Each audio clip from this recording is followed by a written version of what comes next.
তো আমি জানি না আমি শেয়ার করতে পারবো কিনা আমার স্ক্রিনটা। আমি কখনো গুগল মিটে আমার স্ক্রিন শেয়ার করেছি বলে মনে হয় না। Let me try. Present now এ গিয়ে okay, I have to share screen.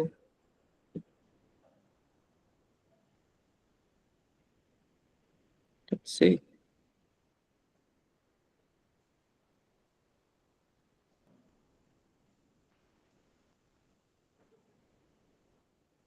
Okay.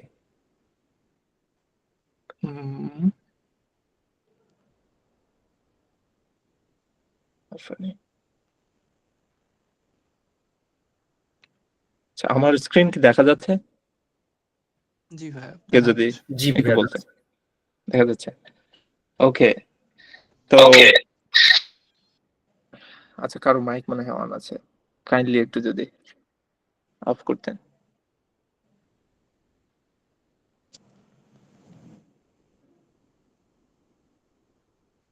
তাহলে শুরু করা যাক। আমার টাইটেল হচ্ছে রাইটিং এফেক্টিভ অ্যাবস্ট্রাক্টস অ্যান্ড রেফারেন্সেস। আচ্ছা, অ্যাবস্ট্রাক্ট আমি মনে করি এখানে সবাই ভার্সিটির স্টুডেন্ট হয়তো, আহ, আমি যতদূর খোঁজ নিয়েছি। তাহলে সবারই এখন আমার মনে হয় কমপক্ষে কিছু হলেও সায়েন্টিফিক পেপার দেখার অভিজ্ঞতা আছে। সেটার ওভারঅল স্ট্রাকচার কি হয় আমার মনে হয় সবাই জানে। তারপরে একটু ব্রিফলি বলি যে আমরা প্রথমেই যেটা দেখি সেটা হচ্ছে পেপারের টাইটেল, তারপরেই আসে অথরের নেম, মানে সেটা একটা হতে পারে, মাল্টিপল হতে পারে, অনেকজন হতে পারে, যারা পেপারটা অথবা গবেষণাটা কন্ডাক্ট করেছে তাদের নাম। তারপর পরই চলে আসে আমাদের অ্যাবস্ট্রাক্ট। তারপরে থাকে ইন্ট্রোডাকশন, এর মধ্যে থাকে কিওয়ার্ড, কিছু 4-5টা কিওয়ার্ড সিলেক্ট করে দিতে হয় যে ওভারঅল এই রিসার্চটাকে, এই যে পেপারটা লেখা হয়েছে সেই পেপারের রিসার্চটাকে 4-5টা ওয়ার্ডে কিভাবে যদি বলতে হয় তাহলে সেই 4-5টা ওয়ার্ড কি হবে, সেগুলি হচ্ছে কিওয়ার্ড। তারপরে চলে আসে ইন্ট্রোডাকশন। ইন্ট্রোডাকশনে আসলে একটু ব্যাকগ্রাউন্ড, সেটা কেন করলো তারা, এর পূর্ব ইতিহাসটা কি, একটু অন্য কোনো এই সম্পর্কিত রিসার্চ আছে কিনা, সেই গ্যাপটা কোথায়, রিসার্চ গ্যাপটা সেটা আইডেন্টিফাই করে একটু আলোকপাত করা, সেটা করা হয় ইন্ট্রোডাকশনে। তারপরে আসে ম্যাটেরিয়ালস, মেথড, সেখানে কি কি পদ্ধতি, কি কি স্কিল ব্যবহার করে রিসার্চটা কন্ডাক্ট করা হয়েছে সেটা আলোকপাত করা হয়। তারপরে চলে আসে রেজাল্ট সেকশন, সেখানে ফাইন্ডিংস গুলি নিয়ে আলোচনা করা হয়, বিভিন্ন গ্রাফ, টেবল, বিভিন্ন কিছু পদ্ধতির মাধ্যমে রেজাল্টটাকে উপস্থাপন করা হয়। তারপরে ডিসকাশন সেকশন থাকে, কোথাও থাকে না, যেমন বড় বড় জার্নাল যেগুলি। আর এই ফরম্যাটটা আসলে ইউনিভার্সাল না, এটা জার্নাল টু জার্নাল ভ্যারি করে আসলে। যেমন বড় বড় জার্নালগুলি যেমন হচ্ছে সায়েন্স, নেচার, এসবে আসলে এই ফরম্যাট ফলো করা হয় না। এখানে ইন্ট্রোডাকশন থেকে শুরু করে সবকিছুই একটা একটা ফ্লোর মধ্যে আলোচনা করা হয়, এমন ভাবে যে আসলে আপনি ওইভাবে টাইটেলটা খুঁজে পাবেন না যে এটাকে ইন্ট্রোডাকশন বলা হচ্ছে বা কোনটাকে মেথড বলা হচ্ছে। সেখানে জাস্ট একটা গল্প বলা হয় একটা প্যারাগ্রাফ আকারে। তো আহ, কিন্তু যেগুলি হচ্ছে most of the other journals, সেখানে সেটা করা হয় এই কারণে যে সেটা সংক্ষেপে উপস্থাপন করতে হয়, কারণ নেচার সায়েন্স আমরা সবাই জানি ওয়ার্ল্ডের মানে নাম্বার 1 নাম্বার 2 জার্নালস। তো সেগুলিতে অনেক বেশি সাবমিশন থাকে, অনেক আর্টিকেল তাদেরকে কাভার করতে হয়। স্পেসটা একটা তাদের জন্য একটা আসলে লিমিটিং ফ্যাক্টর হয়ে দাঁড়ায়। এই জন্য তারা যত সংক্ষেপে পারা যায় একটা রিসার্চকে উপস্থাপন করে বাকি সব তথ্যগুলি আসলে তারা সাপ্লিমেন্ট আকারে দিয়ে দেয়। হ্যাঁ, যত গ্রাফ, সাপ্লিমেন্ট ইনফরমেশন, কোন ডাটা, কোড, এইসব সাপ্লিমেন্ট হিসেবে থাকে। আর বাকি মোস্ট অফ দ্য জার্নালগুলিতে আসলে এই ফরম্যাটটা থাকে, যেটা আমি বলছি যে অ্যাবস্ট্রাক্ট থেকে শুরু করে তারপরে ধীরে ধীরে আমি ডিসকাশন পর্যন্ত আসলাম। তারপরে থেকে কনক্লুশন, আসলে টাইটেলটা থাকতেও পারে কনক্লুশন অথবা নাও থাকতে পারে, জাস্ট একটা কমেন্ট থাকতে পারে হয়তো একটা ছোট প্যারাগ্রাফ আকারে, অথবা ফিউচার ডিরেকশন, এইভাবে থাকে। তারপর পরই চলে আসে আমাদের রেফারেন্স সেকশন, যেটা আমার আলোচ্য বিষয়, দুটো বিষয়ের একটা। তো এই হলো একটা রিসার্চ পেপারের ফরম্যাট। এখন এর মধ্যে আমাকে আলোচনা করতে বলা হয়েছে অ্যাবস্ট্রাক্ট এবং রেফারেন্স ব্যাপারে। আচ্ছা, তো অ্যাবস্ট্রাক্ট যদি আমরা অ্যাবস্ট্রাক্ট সম্পর্কে কথা বলি, তাহলে বলতে হয় অ্যাবস্ট্রাক্ট আসলে কি। আমরা অ্যাবস্ট্রাক্ট শব্দটার অর্থ আমরা সবাই জানি, যেটা আসলে জিস্ট বা মূল জিনিসটা কি আসলে। আর জিনিসটাই আসলে তাই, যে এই যে একটা পেপার, এটা লেখা হয়েছে হয়তো 14, 20, 25, 30 পেজেস একটা লং পেপার। সেই পেপারটা আমার হয়তো রিসার্চের সাথে যায় কিনা, আমি সেই পেপারটা কি পড়তে শুরু করব কিনা, সেটা তো আগে জানা দরকার, তাই না? তো সেই তথ্যটা আপনি পেয়ে যাবেন অ্যাবস্ট্রাক্টে। আপনি যখন অ্যাবস্ট্রাক্টটা সাধারণত হয় 250 থেকে 350 ওয়ার্ডের মধ্যে, সেটা কি নিয়ে হয়েছে, আম, কি কারণে রিসার্চ তারা করার সিদ্ধান্ত নিল, একটু ব্যাকগ্রাউন্ড, তারপরে একটু একটু মেথোডোলজি কিভাবে করলো, কি কি পদ্ধতি অবলম্বন করে, তারপর কি কি ফাইন্ডিংস একদম জাস্ট 1-2 লাইনে, 1-2 সেন্টেন্সে সেটা আহ, লেখা। তারপরে কনক্লুশন, যে আসলে ওভারঅল টেক ওয়েটা কি এই রিসার্চ থেকে। এই সব মিলিয়ে ওই যে বললাম 250 থেকে 350 ওয়ার্ডের মধ্যে সংক্ষেপে নিজের রিসার্চটাকে উপস্থাপন করা, সেটাই হচ্ছে অ্যাবস্ট্রাক্ট। তো এটার পারপাস হচ্ছে, এখানে আমি একটু পয়েন্ট আউট করার চেষ্টা করেছি 3টা পয়েন্ট। নাম্বার 1 হচ্ছে সামারাইজ কি পয়েন্টস অফ রিসার্চ পেপার, যেটা আমি বললাম যে কি কি পয়েন্টগুলি মিলে আসলে রিসার্চ পেপারটাকে শেপ দিয়েছে বলা যায়, ব্যাকগ্রাউন্ড থেকে শুরু করে result, a little bit of maybe discussion, one line. তারপরে হচ্ছে এইডস ইন্ডেক্সিং ইন ডেটাবেজেস। আচ্ছা, রিসার্চ পেপারগুলি খোঁজার জন্য আসলে অনেকগুলি ডেটাবেজ আছে। তার মধ্যে অন্যতম হচ্ছে গুগল স্কলার, খুবই বহুল ব্যবহৃত এখন। তারপরে পাবমেড আছে, সায়েন্স ডিরেক্ট আছে। এভাবে অনেকগুলি যারা বেজ আছে, সেখানে যে কোনো রিসার্চ টপিকের উপর কিছু কিওয়ার্ড দিয়ে সার্চ করলে দেখা গেলো হাজারো পেপার মুহূর্তের মধ্যে চলে আসে সামনে। তো সেই পেপারগুলি কিভাবে অর্গানাইজ করা হয়, বা এই একটা সার্চের ফলে কোন পেপারটা সামনে আসবে কিভাবে নির্ধারিত হবে, সেটা নির্ধারিত হবে আমার অ্যাবস্ট্রাক্টে কি কি ওয়ার্ড আমি ব্যবহার করেছি, তাই না? তো সেই ওয়ার্ডগুলি তো অবশ্যই আমার ফিল্ডের সাথে রিলেভেন্ট বলেই তো ওয়ার্ডগুলি আমি ব্যবহার করছি সেখানে অ্যাবস্ট্রাক্টে। তো এই সার্চ ইঞ্জিন গুলি করে কি, এই ডেটাবেস গুলি করে কি, এই কিওয়ার্ড গুলিকে ধরে একজন ইউজার যখন একটা ওয়ার্ড ব্যবহার করে সার্চ দিচ্ছে, তখন এই এই সিস্টেমটা, এই যে কম্পিউটার সিস্টেমটা করে কি, সেই ওয়ার্ড গুলিকে সেই কিওয়ার্ড সেকশন অথবা অ্যাবস্ট্রাক্টে খোঁজার চেষ্টা করে। হ্যাঁ, সেটা খুঁজে তারপর সেটা সামনে নিয়ে আসে। তো এটা ইন্ডেক্স করতে সাহায্য করে যে আসলে কোন রিসার্চটা কোন ফিল্ডে কোথায় যাবে। তারপর হচ্ছে enhances paper discoverability which is kind of similar to indexing database, যে যখন আমি একটা কিওয়ার্ড ধরে সার্চ করব, তখন সেটা সামনে আসবে কিনা সেটা নির্ধারণ করে আমি অ্যাবস্ট্রাক্টে কি কিওয়ার্ড ব্যবহার করেছি সেটার উপর আসলে। আহ, তো সেই জিনিসটা করতে হেল্প করে এই অ্যাবস্ট্রাক্ট। তারপরে চলে আসি যে কি কম্পোনেন্টস অফ এন অ্যাবস্ট্রাক্ট, কি কি কম্পোনেন্ট মিলে। আমি অলরেডি বলেইছি। তারপরে একটু স্ট্রাকচারড ওয়েতে যদি বলি, যে একটু ব্যাকগ্রাউন্ড থাকবে, যে কনটেক্সট অফ দ্য স্টাডি, সেখানে কি কনটেক্সটে স্টাডিটার পরিকল্পনাটা এসেছে কোত্থেকে আসলে মাথা থেকে রিসার্চারদের, সেই ব্যাকগ্রাউন্ডটা নিয়ে একটু 1-2 লাইন হয়তো বলা হবে। তারপরে অবজেক্টিভ থাকবে, যে আসলে কি গোলটা তারা অ্যাচিভ করতে যাচ্ছে এই রিসার্চটার মাধ্যমে। তারপর মেথড বর্ণনা করে হয়তো 1-2 লাইন থাকতে পারে। রেজাল্ট থাকবে, কি ফাইন্ডিংস অবশ্যই, কারণ সেটা ইম্পর্টেন্ট। অনেকে জাস্ট রেজাল্টটা খোঁজার চেষ্টা করে, যে এই পেপারটা আমার সাথে আমি জানি সম্পর্কিত, জাস্ট কি পেয়েছে তারা সংক্ষেপে একটু দেখে নেই। অ্যাবস্ট্রাক্টের মিডল বরাবর একটু চোখ রাখলেই কিন্তু রেজাল্টটা দেখা যায়। তারপর কনক্লুশন, যে মেইন টেক ওয়ে কি, হ্যাঁ, এটার গুরুত্বটা কি ছিল, এইসব মিলিয়ে একটা অ্যাবস্ট্রাক্ট লিখতে হয়। রাইটিং টিপস যদি আমি বলি, তাহলে বললামই আমি 150 থেকে 250টা ওয়ার্ড, অনেক সময় 300টাও হয় আসলে কোথাও কোথাও। আহ, এর মধ্যেই সীমাবদ্ধ হয়ে হচ্ছে অ্যাবস্ট্রাক্টটা লিখতে হয়। ক্লিয়ার এবং প্রিসাইজ ল্যাঙ্গুয়েজে লিখতে হবে আসলে। এখানে অ্যাবস্ট্রাক্টের মধ্যে তেমন কোনো ইলাবোরেশন, কোনো আহ, কি বলবো, এমন কিছু যেটা আরো এক্সপ্লেনেশনের ডিমান্ড করে সেসব ল্যাঙ্গুয়েজ আসলে ব্যবহার না করাই ভালো। জার্গন এবং অ্যাক্রোনিম, শর্ট ফর্মে কিছু একটা কোনো একটা সাইন্টিফিক দেখা হলো টার্ম ওই ফিল্ডে রিলেটেড, যেটা হয়তো শুধু অ্যাক্রোনিম ব্যবহার করে, শুধু শর্ট ফর্মটা ব্যবহার করে সহজে কেউ চিনবে না, আহ, সেটা ব্যবহার না করাই ভালো।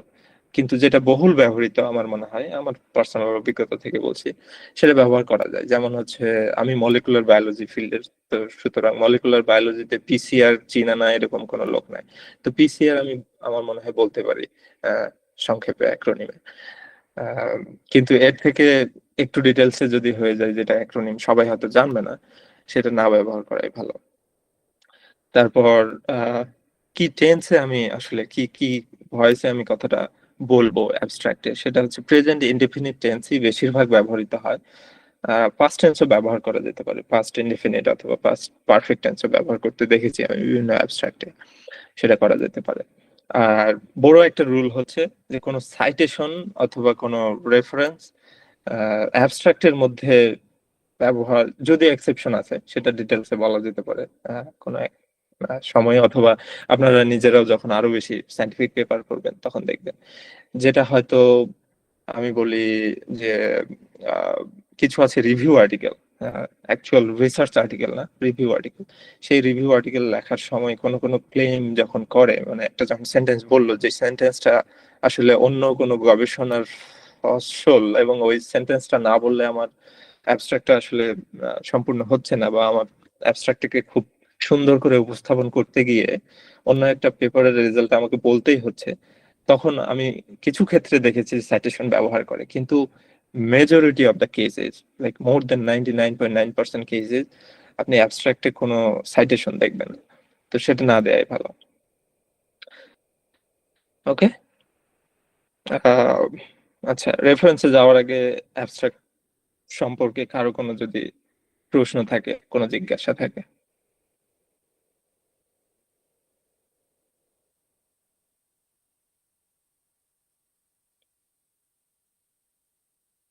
আমার কথা কি শোনা যাচ্ছে ক্লিয়ারলি?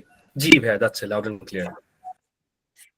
ওকে। স্যার একটা অ্যাবস্ট্রাক্ট দেখায় যদি কাইন্ডলি এক্সপ্লেইন করতেন। আচ্ছা, that's a very good idea. That was my initial plan. তো আমি কাউকে বলার জন্য অপেক্ষা করতেছিলাম আসলে। আহ, আমরা একটা অ্যাবস্ট্রাক্টই দেখি না। আমি গতকালকে একটা পেপার পড়তেছিলাম, আসলে কারো যদি, আমি জানি না এখানে, আই বিলিভ বিভিন্ন ফিল্ডের আমরা মানুষ আছি এখানে, কিন্তু আচ্ছা, আমারই একটা অ্যাবস্ট্রাক্ট পড়ি আমার পেপার রিলেটেড। হ্যাঁ, যারা বায়োলজিতে আছে তারা বুঝবে আসলে। হ্যাঁ, যে জিন, আমাদের মলিকুলার বায়োলজিতে বিশেষ করে জিন নিয়েই কাজ কারবার। তো এই পেপারটা আমি পড়ছিলাম কালকে, যে structural and functional characterization of a putative de novo gene in Drosophila. আচ্ছা, ডি নোভো জিন বলতে বোঝায়, একটু জাস্ট খালি বলি, সেটা হচ্ছে যে জিন, আমাদের গোটা জিনোমটা যদি দেখি, যেমন মানুষের জিনোম হচ্ছে আহ, অনেক বড়, হ্যাঁ, বিলিয়নস অফ বেস পেয়ার্স, কিন্তু এর মধ্যে মাত্র 20,000 জিন আছে, 20 থেকে 25,000 হয়তো জিন আছে। বাকি বা যে বেস পেয়ার গুলি আছে, এই টিজিসি পেয়ার গুলি, সেই পেয়ার গুলি কিন্তু কোনো জিনকে কোড করে না। সেগুলিকে অনেক সময় জাঙ্ক ডিএনএও বলা হয়, যদিও এখন রিসার্চ বলে যে আসলে সেগুলি জাঙ্ক না, সেগুলিরও নানান ফাংশন আছে। তো এই ইভলিউশন, আমার ফিল্ড হচ্ছে এভলিউশনারি ডেভেলপমেন্টাল বায়োলজি। তো আমি চিন্তা করছিলাম কালকে যে আসলে একটা জিন অনেক সময় ডিনেভো আকারে, যখন হচ্ছে জাঙ্ক আকারে ছিল, কিন্তু হঠাৎ করে দেখা গেল একটা স্পিসিসে সেটা একটা প্রোটিনকে কোড করছে, সেটা কয়েকটা বেস পেয়ার মিলে, তার মানে সেটা জাঙ্ক থেকে একটা জিনে রূপান্তরিত হয়েছে। তো সেটার কিভাবে হয়, তো এই পেপারটা আলোচনা করবে যে একটা একটা জিন নিয়ে, সেই জিনটার স্ট্রাকচারটা কি, হ্যাঁ, তার গঠনটা কি এবং কি ফাংশন সে করে, সেটাকে ক্যারেক্টারাইজ করা। ক্যারেক্টারাইজ বলতে আসলে ডাইসেক্ট করা, যেটা আসলে কি জিনিস গঠনগত দিক দিয়ে এবং তার আহ, কাজের দিক দিয়ে, সেটা আসলে জিনিসটা কি সেটাকে ডাইসেক্ট আউট করা, এটাকেই বলা হচ্ছে ক্যারেক্টারাইজেশন। তো এটা যদি আমরা আচ্ছা একটু পড়ার চেষ্টা করি, তাহলে আমরা গঠনটা আরেকটু হয়তো ক্লিয়ারলি বুঝতে পারবো। দেখা যাচ্ছে আমার অ্যাবস্ট্রাক্টটা? জি ভাইয়া, যাচ্ছে। দেখা যাচ্ছে না, ওকে। Comparative genomic studies have repeatedly shown that new protein coding genes can emerge de novo from non-coding DNA. এটা কি হলো? একটু ব্যাকগ্রাউন্ড হয়ে গেল, তাই না? যে ডিনোভো আসলে জিনটা যে এক্সিস্ট করে ডিনোভো ভাবে বা নতুন করে ছিল না সে জিন, কিন্তু হঠাৎ করে সে জিন আকারে আবির্ভূত হয়েছে। সেটা বিভিন্ন কম্পারেটিভ জেনোমিক স্টাডিজ এটা রিপিটেডলি দেখাইছে, হ্যাঁ, লিটারেচারে। তো এটা একটু ব্যাকগ্রাউন্ড হয়ে গেল যে ডিনোভো জিনটা আসলে কি আর এটা যে এক্সিস্ট করে, এই সেন্টেন্সটা একটু ব্যাকগ্রাউন্ড টাইপের, তাই না?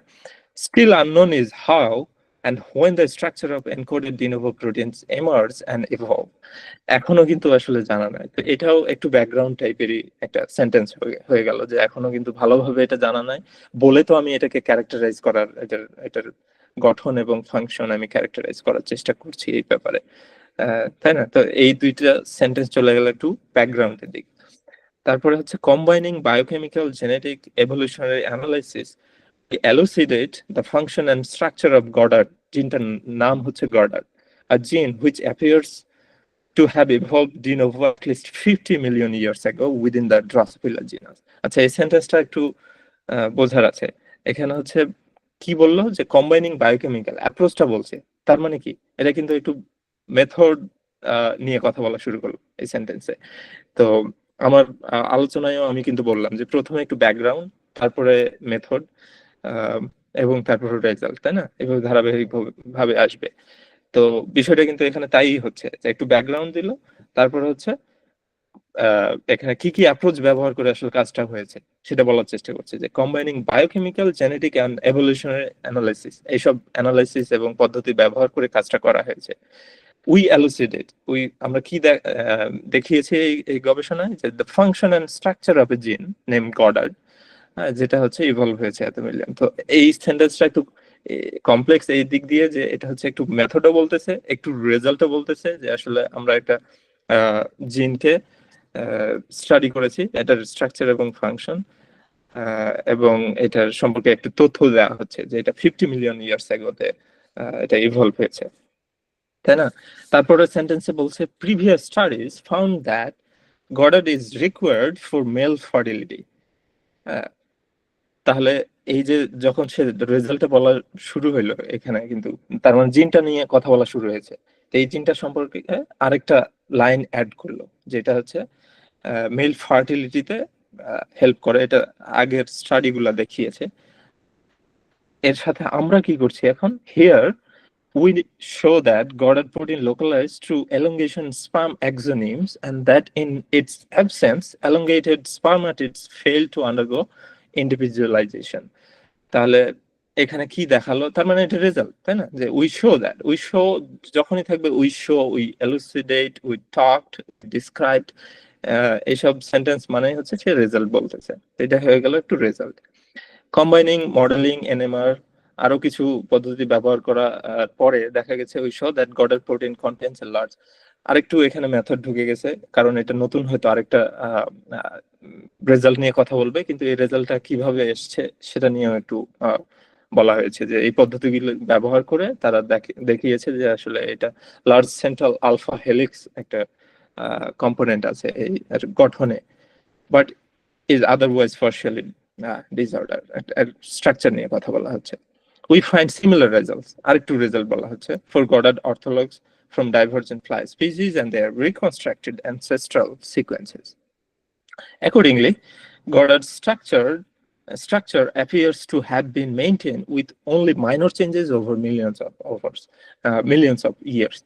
তাহলে শেষের সেন্টেন্সে এটা কিন্তু একটু টেক ওয়ে টাইপের হয়ে গেল যে আসলে এটার কনক্লুশন যে আসলে কি এটা জিনটা কি হচ্ছে যে এটা মিলিয়নস অফ ইয়ার্স ধরে এটার তেমন কোনো পরিবর্তন হয়নি, এটা আসলে অরিজিনাল স্ট্রাকচারটা মেনটেন করে গেছে।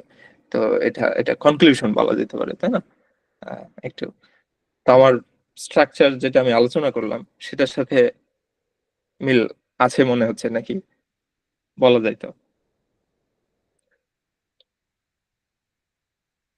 এরকম আরো অনেক পেপার আছে, আমরা যত পেপার পড়বো তত স্ট্রাকচার গুলি আসলে ভালোভাবে বুঝতে পারবো যে অ্যাবস্ট্রাক্টটা আরো কিভাবে লেখা যায়।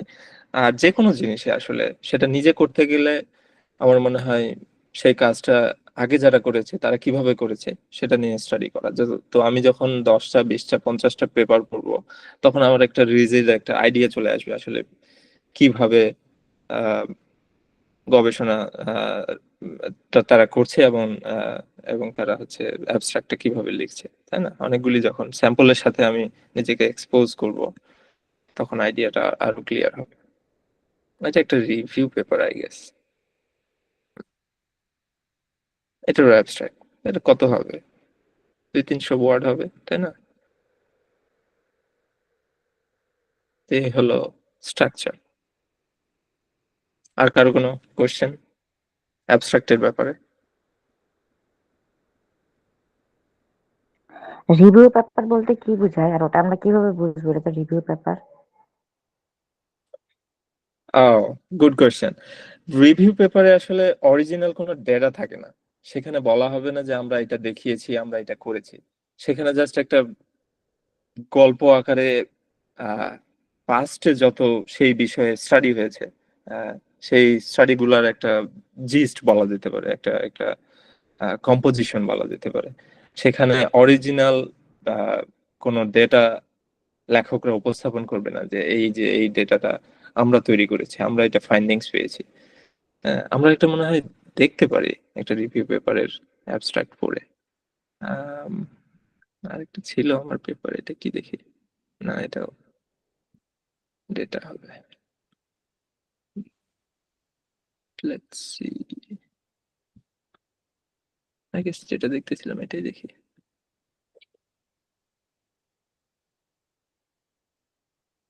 So, এটা টাইটেল কি বলছে? The tissue inhibitor metalloproteinases an ancient family with structural and functional diversity. আচ্ছা, এটা কিছু প্রোটিনের ধরন, সেটার একটা গ্রুপ আছে, সেটাকে বলা হয় টিম্প, টিস্যু ইনহিবিটর অফ মেটালোপ্রোটিনেজ। মেটালোপ্রোটিনেজ একটা গ্রুপ, প্রোটিন গ্রুপ। সেই প্রোটিন গ্রুপটা করে কি, প্রোটিনকে কেটে ফেলে, মানে ধ্বংস করে। কিন্তু এই টিস্যু ইনহিবিটর মেটালোপ্রোটিনেজ এটা আবার সেই মেটালোপ্রোটিনেজ প্রোটিনকে ধ্বংস করে, তার মানে কাটতে দেয় না সে। তো এই টিম নিয়ে আলোচনা করা হবে যে an ancient family with structural and functional diversity, বিভিন্ন ধরনের তাদের ডাইভার্সিটি আছে। এই অ্যাবস্ট্রাক্টটা হচ্ছে আমরা যদি পড়ি তাহলে বুঝবো যে আসলে রিভিউ পেপার এবং রিসার্চ পেপারের আর্টিকেল, সরি অ্যাবস্ট্রাক্টের পার্থক্যটা কি হয়। এটা পড়ার চেষ্টা করি। হ্যাঁ, টিস্যু, আচ্ছা, TIM are widely distributed in the animal kingdom and human genome contains 4 paralogs. তথ্য দিল যে এটা বিভিন্ন কিংডমে বিদ্যমান। তারপর TIMs were originally characterised as in, এই যে গল্প জাস্ট তথ্য দিচ্ছে আমাকে, তাই না? But their range activities has been found to be broader as it included the inhibition of several of the disintegrant metalloprotein অনেক scientific terms, Adams and Adams C teams are therefore key regulators। আরো গল্প বলা হচ্ছে, হ্যাঁ, এগুলো regulate করে কি করে, protein degrade extracellular matrix, degrade করে shed cells structure। Studies of TIMP এবং MMP complexes have elucidated the inhibition mechanism of TIMP। আচ্ছা, enzyme allowing the generation of TIMP. তার মানে আরো গল্প, জাস্ট তথ্য দিচ্ছে আমাকে এই টিম সম্পর্কে, তাই না? তো আমি যখন একটা রিভিউ পেপার পড়বো তখন এটাই এক্সপেক্ট করবো যে এখানে আমি অনেক বেশি তথ্য পাবো, যে কি কি করা হয়েছে সেই তথ্যগুলির একটা সামারি আসলে বলা যেতে পারে রিভিউ পেপার। হ্যাঁ, engineering such variant is complicated, teams also have biological activities that are independent of parallel। তার মানে গোটা অ্যাবস্ট্রাক্টটা জুড়ে আমাকে জাস্ট তথ্য দেওয়া হলো, মূল মূল তথ্যগুলি, যেগুলি আরো বিস্তারিত হয়তো বর্ণনা নিচে থাকবে, পেপারটার ভেতরে থাকবে। Receptors responsible for some of these activities have been identified in their pathways। এখানে কি কোনো ডেটা বলা হলো যে এখানে নতুন তারা কি করেছে, কোন পদ্ধতি ব্যবহার করে কিছু করা হয়েছে? কিছু বলা হলো না, তাই না? এখানে কোনো মেথড সেকশনই নাই, কোনো রেজাল্ট সেকশন নাই। এখানে জাস্ট একটা প্যারাগ্রাফের মধ্যে কি তথ্যগুলি, মানে মূল মূল তথ্যগুলি উপস্থাপন করা হয়েছে অ্যাবস্ট্রাক্টে। তো এটা হচ্ছে একটা রিভিউ পেপারের অ্যাবস্ট্রাক্ট, তাই না? তো আমি যে ফরম্যাটটা আসলে এখানে বললাম সেই ফরম্যাটটা আসলে রিসার্চ পেপারের জন্য, যে যখন কেউ একটা অরিজিনাল রিসার্চ করে সেটাকে প্রেজেন্ট করার জন্য অ্যাবস্ট্রাক্টটা কিভাবে লিখতে হয় সেই ফরম্যাটটা আসলে আমি বললাম, কিন্তু সেটা ভ্যারি করে। আর অ্যাবস্ট্রাক্টের বিভিন্ন ধরনও হয় আসলে। অনেক অনেক জার্নালে দেখবেন আপনারা গ্রাফিক্যাল অ্যাবস্ট্রাক্ট নামে একটা কথা আছে, যে গ্রাফিক্স দিয়ে, হ্যাঁ, কিছু কার্টুন দিয়ে সেটাকে উপস্থাপন করা, যে এটা থেকে সেটা হলো, তারপর একটা ধারাবাহিক ভাবে একটা কিছু হচ্ছে, অথবা একটা কোনো প্রসেস, সেটাকে গ্রাফিক্যালি রিপ্রেজেন্ট করা। সেটাও কিন্তু করা হয়, তো সেটাও ওয়ান কাইন্ড অফ অ্যাবস্ট্রাক্ট, কিন্তু সেটা আমার মনে হয় আমার আলোচনা স্কোপের একটু বাইরে। কারণ আমরা মূল সায়েন্টিফিক যে রিসার্চ পেপার, সেই পেপারটাকে ডাইসেক্ট করে আমার মনে হয় রাজন কোর্সটা কাইন্ড অফ ডিজাইন করেছে, যে আহ, এক একটা সেকশন ধরে ধরে এক এক আলোচক হচ্ছে আলোচনা করবেন। তো আমি সেটা মাথায় রেখেই আমার প্রেজেন্টেশনটা আমি রেডি করতেছিলাম আর কি। আচ্ছা, আর কারো কোনো প্রশ্ন অ্যাবস্ট্রাক্টের ব্যাপারে? সো ভাই বেসিক্যালি আপনি যেটা বললেন রিভিউ পেপার হচ্ছে কোয়ালিটেটিভ রিসার্চ, মানে কোয়ান্টিটেটিভ না। কোয়ান্টিটেটিভটা হচ্ছে আপনার ওখানে নাম্বারস বা স্ট্যাটিস্টিক্স বা ফ্যাক্টস লেখা থাকবে, আপনি যেটা এতক্ষণ ধরে বললেন, if I am not wrong. আহ, এটা আসলে কোয়ালিটেটিভ কোয়ান্টিটেটিভ রিসার্চ এইভাবে বলা যাবে না। কোয়ালিটেটিভ কোয়ান্টিটেটিভ দুইটাই কিন্তু রিসার্চ, রিসার্চ আর্টিকেল। হ্যাঁ, জি কিন্তু রিভিউ পেপার হচ্ছে ফার্স্টে যতগুলি সেই ফিল্ডে রিসার্চ হয়েছে সেগুলির একটা সামারি বলা যেতে পারে, যে এই বিষয়টার উপর এ পর্যন্ত এইসব তথ্য পাওয়া যায়, সেটাকে একটা সামারাইজ করে। রিভিউ পেপার লিখতে গেলে অনেক বেশি পেপার পড়তে হয়। সেটার মূল ফাংশনই হচ্ছে আসলে কমিউনিটিকে সার্ভ করা, যে একজন যে রিসার্চ করছে তাকে আসলে অনেকগুলি তথ্য একসাথে দেয়া। হ্যাঁ, রেদার দেন সেই রিসার্চার দেখালো যে 50টা 100টা বা 200টা আর্টিকেল পড়ে ওই তথ্যগুলি তাকে নিতে হতো, সেটা কেউ একজন সেই বিষয়ের উপর হয়তো রিভিউ পেপার পড়েছে। আপনি সেই 50টা আর্টিকেল পড়ে যে তথ্যগুলি পাবেন, সেই তথ্যগুলি আসলে একটা রিভিউ পেপারে আছে। তো যে কোনো ফিল্ডে যখন কেউ নতুন রিসার্চ করতে চাচ্ছেন বা রিসার্চ গ্যাপ বের করতে চাচ্ছেন আপনারা, তখন আমি সাজেস্ট করব, যেটা আমি করি পার্সোনালি, সেটা হচ্ছে সেই বিষয়ের উপর আগে একটা রিভিউ পেপার ডাউনলোড দিয়ে দেন। একটা না, বাঞ্চ অফ রিভিউ পেপার আপনি পেয়ে যাবেন। কিন্তু হ্যাঁ, আসলে এগুলি তো একটা রিসার্চারের ক্যারিয়ারে হেল্প করে, এই জন্য তারা তো শুধু আসলে যে আমাকে হেল্প করার জন্য লিখেছে এমন না, সে নিজের ক্যারিয়ারকে হেল্প করছে এটা লিখে। হ্যাঁ, তো আপনার যখন কোনো কিছু হয়তো করারও থাকে না, যে আমি আমার নাই কোনো টিচার পাচ্ছি না, কোনো আসলে সেরকম রিসার্চ আইডিয়া বা সেরকম আমার ফান্ড নাই, সম্ভব হচ্ছে না অরিজিনাল রিসার্চ করা, তখন আপনি যেটা করতে পারেন যে আপনি একটা ফিল্ড, একটা টপিক চুজ করেন। চুজ করে সেই বিষয়ে দেখালো যে একটা একটা থরো একটা রিসার্চ করেন, লিটারেচার সার্চ করেন, হ্যাঁ, বিভিন্ন ডেটাবেজে গিয়ে সেখান থেকে সেগুলি পড়ে একটা আইডিয়া জেনারেট করে যে কিভাবে উপস্থাপন করা যায় সব ডেটাগুলিকে। হ্যাঁ, সেভাবে করে একটা রিভিউ পেপার লিখতে পারেন। তো রিভিউ পেপারটাকে আসলে কোয়ালিটেটিভ কোয়ান্টিটেটিভ এভাবে বলা যাবে না। এটা এটা আসলে রিসার্চ না, এটা রিসার্চের একটা অ্যাকুমুলেশন। হ্যাঁ, একটা অনেকগুলি তথ্য অ্যাকুমুলেট করে উপস্থাপন করা, যাতে সহজেই একজন রিসার্চার এটা আহ, খুঁজে পায় এইসব তথ্যগুলি। যেমন হচ্ছে বুক, টেক্সট বুক গুলি আসলে কি? আমরা যে ভার্সিটিতে আসার আগ পর্যন্ত তো অনেক টেক্সট বুক পড়ে এসেছি আমরা। তো সেইগুলিতে যে তথ্যগুলি থাকে, টেক্সট বুকে যে চ্যাপ্টার গুলি থাকে, যে জ্ঞানগুলি থাকে, যে তথ্যগুলি থাকে একটা একটা প্রসেসে, ফর এক্সাম্পল ফটোসিনথেসিস। ফটোসিনথেসিস নিয়ে নিশ্চয়ই আমরা পড়ে এসেছি, তাই না, এসএসসি ইন্টারে। এখন ফটোসিনথেসিসের সম্পর্কে যতগুলি তথ্য আমরা পড়েছি, সেই তথ্যগুলি কোত্থেকে এসেছে? ইন্ডিভিজুয়াল রিসার্চ থেকে এসেছে। একজন হয়তো একটা তথ্য আবিষ্কার করেছে, আরেকটা রিসার্চ আরেকটা তথ্য আবিষ্কার করেছে। তো টেক্সট বুক হচ্ছে সেই সবগুলির একটা কম্পাইলেশন, তাই না? যে এগুলি এখন ধ্রুব সত্য হিসেবে পরিণত হয়ে গেছে, এগুলি সত্য, এগুলিকে আসলে আর আম, আহ, কি বলবো, জাজ করার আর কোনো আসলে দরকার নাই। এগুলি ধ্রুব সত্য। তখনই সেই তথ্যটা যায় একটা টেক্সট বুকে। নট নেসেসারি যে একেবারে ধ্রুব সত্য হয়ে যাবে, পরে অনেক জিনিস চ্যালেঞ্জ। সায়েন্সে আসলে ধ্রুব সত্য বলে কিছু নেই। হ্যাঁ, যে কোনো তথ্য যে কোনো সময় চেঞ্জ হতে পারে। তো এই রিভিউ পেপার এবং টেক্সট বুক এবং কিছু থাকে আসলে এডিটোরিয়াল বুক, যে অনেকগুলি অনেকগুলি রিসার্চ পেপারের সম্মিলিত একটা ফরম্যাটে অনেক সময় এডিটররা করে কি, বিভিন্ন জার্নাল থেকে যে একটা টপিক তারা সিলেক্ট করে, সেই টপিকের উপর দেখা গেলো যে 10 জন রিসার্চারকে তারা রিচ করলো, 10টা university professor for example.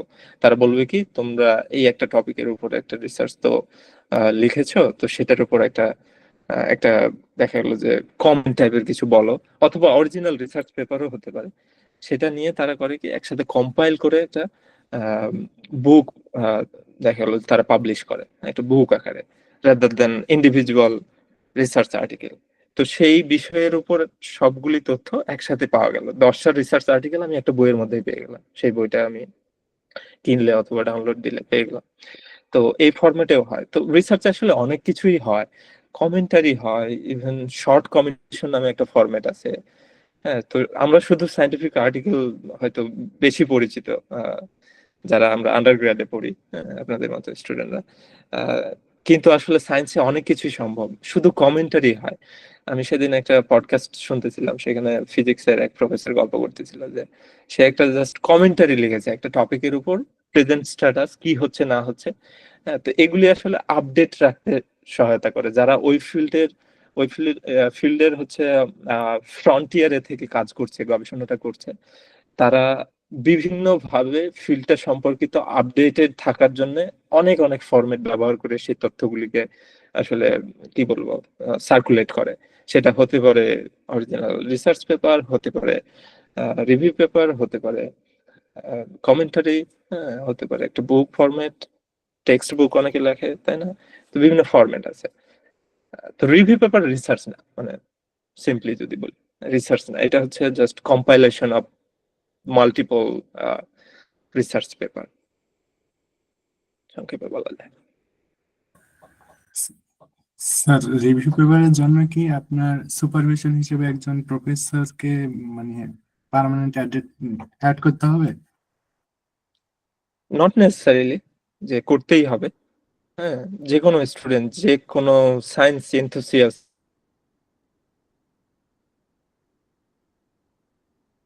Sir, review পেপারটা কি এক্সট্রা কোনো ওয়েবসাইট আছে গুগল স্কলার ব্যতীত, যে এখানে শুধু আমরা জাস্ট রিভিউ পেপারটাই পাবো এই টাইপের?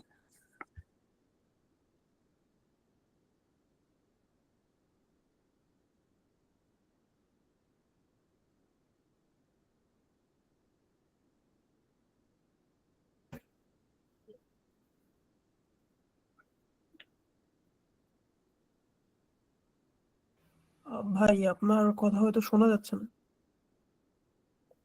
ভাই পজ হয়ে গেছে মনে হয়, নেটওয়ার্ক আটকে গেছে।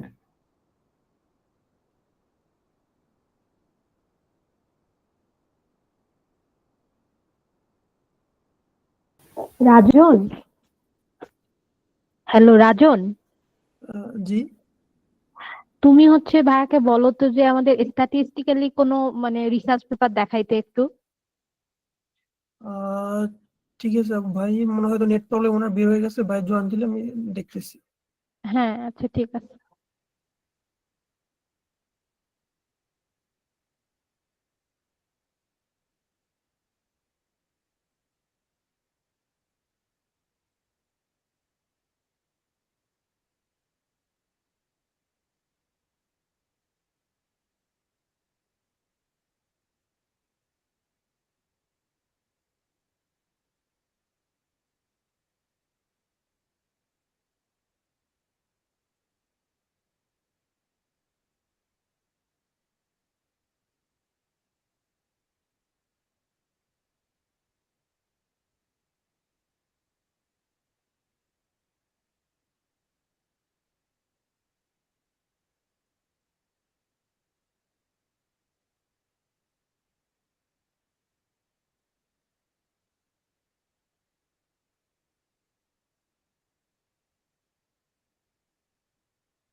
ভাইয়ের একটু নেট প্রবলেম ছিল, ভাইয়ের ওখানে দেখাই নাই যে ভাই বের হয়ে গেছে, উনিও জয়েন হবে ভাই এখন কিছুক্ষণের মধ্যে আবার।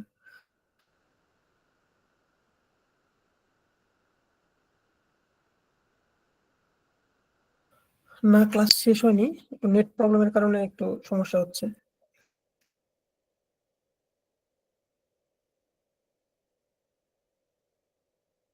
মিউট। শোনা যাচ্ছে আমাকে? জি ভাই, এখন শোনা যাচ্ছে। আমি জানি না কি হয়েছিল, আমি পাগলের মতো বকে যাচ্ছিলাম। ওকে,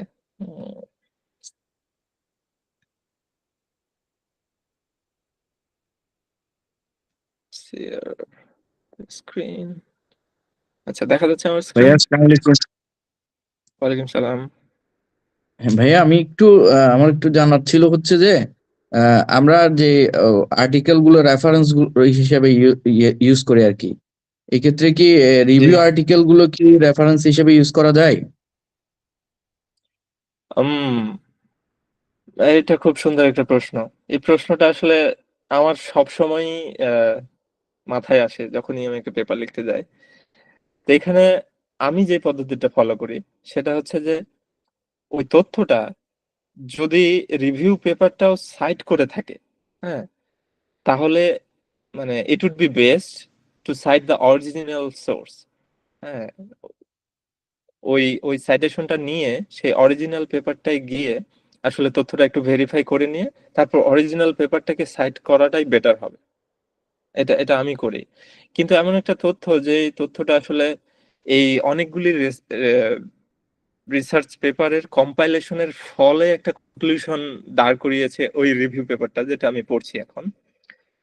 আমি ওই তথ্যটাকে ওই কম্পাইলেশনের ফলে যে কমেন্টটা করলো সেই কমেন্টটাকে আমি সাইট করতে চাচ্ছি। মানে আমার কথা কি বোঝা যাচ্ছে? সেই কমেন্টটাকে যদি সাইট করি তাহলে আমার মনে হয় রিভিউ পেপারটাকে সাইট করা যায়। হুম। কিন্তু যদি অরিজিনাল একটা তথ্য আমি দিতে যাচ্ছি, হ্যাঁ, আমার পেপারে, সেই অরিজিনাল তথ্যটায় আমি রিভিউ পেপারের থেকে জানলাম, রিভিউ পেপার থেকে আমি সেই তথ্যটার খোঁজ পেয়েছি, বেটার হয় আমি ওই ওই রেফারেন্সটা ধরে একটু রেফারেন্সটা খুঁজে বের করে পেপারটা দেখে তারপরে আমি অরিজিনাল পেপারটাকে সাইট করলাম, যদি সেটা অরিজিনাল কোনো ক্লেম হয়ে থাকে, অরিজিনাল কোনো স্টেটমেন্ট হয়ে থাকে আসলে। তা এইভাবে আমি করি, তো সেটা করা যেতে পারে আমার মনে হয়। আচ্ছা, থ্যাংক ইউ ভাইয়া। ভাই থ্যাংক ইউ। দুইজনের ভাই রিকোয়েস্ট ছিল ভাই, যদি পসিবল হয় যে কোনো স্ট্যাটিস্টিক্যাল পেপার বা কোনো সোশ্যাল সায়েন্সের যে পেপার আছে সেখান থেকে যদি ভাই কোনো একটা অ্যাবস্ট্রাক্ট ব্রেকডাউন করা হতো ভাই, যদি পসিবল হয় আর কি। ওকে, কেউ তাহলে আমাকে একটা টপিক দিক, সেই ফিল্ডের যারা আছে কেউ যদি আমাকে একটা টপিক দিত তাহলে আমি সার্চ করে একটা পেপার বের করার চেষ্টা করতাম। কি নিয়ে? সোশ্যাল সায়েন্স অথবা স্ট্যাটিস্টিক্স? জি ভাই। সোশ্যাল সায়েন্সের ক্লাইমেট রোহিঙ্গা আছে, ইস্যু নিয়ে। সোশ্যাল সায়েন্সের ক্লাইমেট আর কোস্টাল এরিয়া নিয়ে। Climate and coastal area. Rohingya issue হতে পারে। ওকে, ভাই that could be morbidity a good হতে one. পারে। ভাই কি হতে পারে? মেটাজেনেটিক অ্যানালাইসিস। মেটাজেনোমিক অ্যানালিসিস তো সোশ্যাল সায়েন্স হলো না, আই গেস। ভাই এলডারলি মরবিডিটিস হতে পারে। সোশ্যাল সায়েন্স বলছেন, একটু শুনি নাই, সরি। ওকে, আচ্ছা, thanks for all the suggestions. আমি রোহিঙ্গাটা পছন্দ করছি সোশ্যাল সায়েন্সে। রোহিঙ্গা, ওকে, ল্যাঙ্গুয়েজ, রোহিঙ্গা, সায়েন্টিফিক,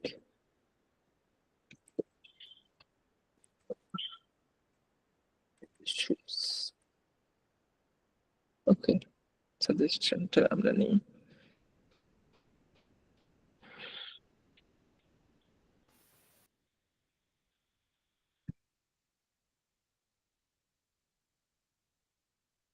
ওকে, ডাউনলোডই হয়ে গেছে।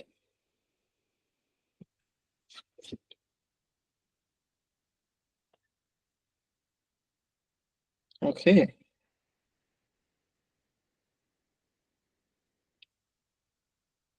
আচ্ছা, আমরা এটা একটু পড়ার চেষ্টা করি তাহলে।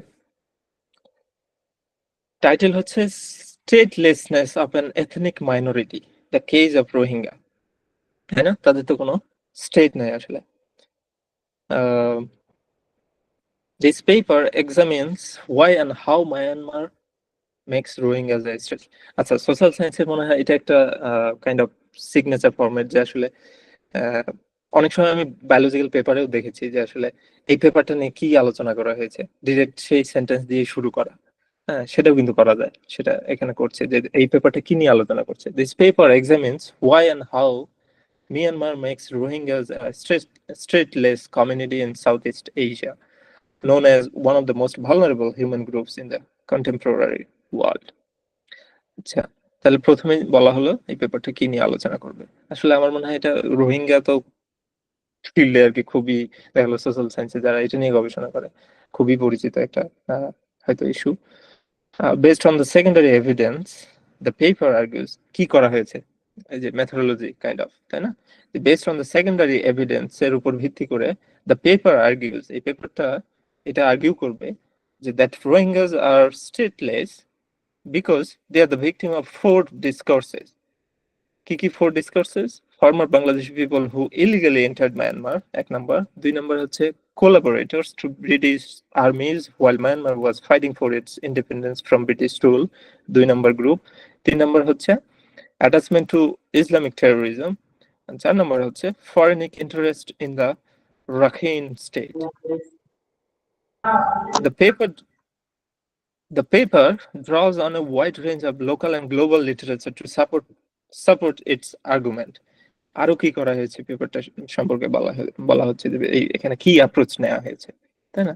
তো আমি এটাকেও কাইন্ড অফ মেথডই বলবো, যে এই মেথডটা ফলো করা হয়েছে, যে draws on a wide range of local and global literature নেওয়া হয়েছে to support its argument.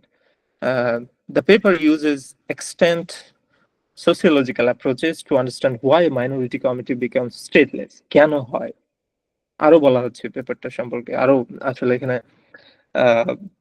এখনো মেথডই বলা হচ্ছে আমি মনে করি। Why minority becomes stateless and experience genocide in their own country. The researcher developed an analytical framework. It's interesting to see.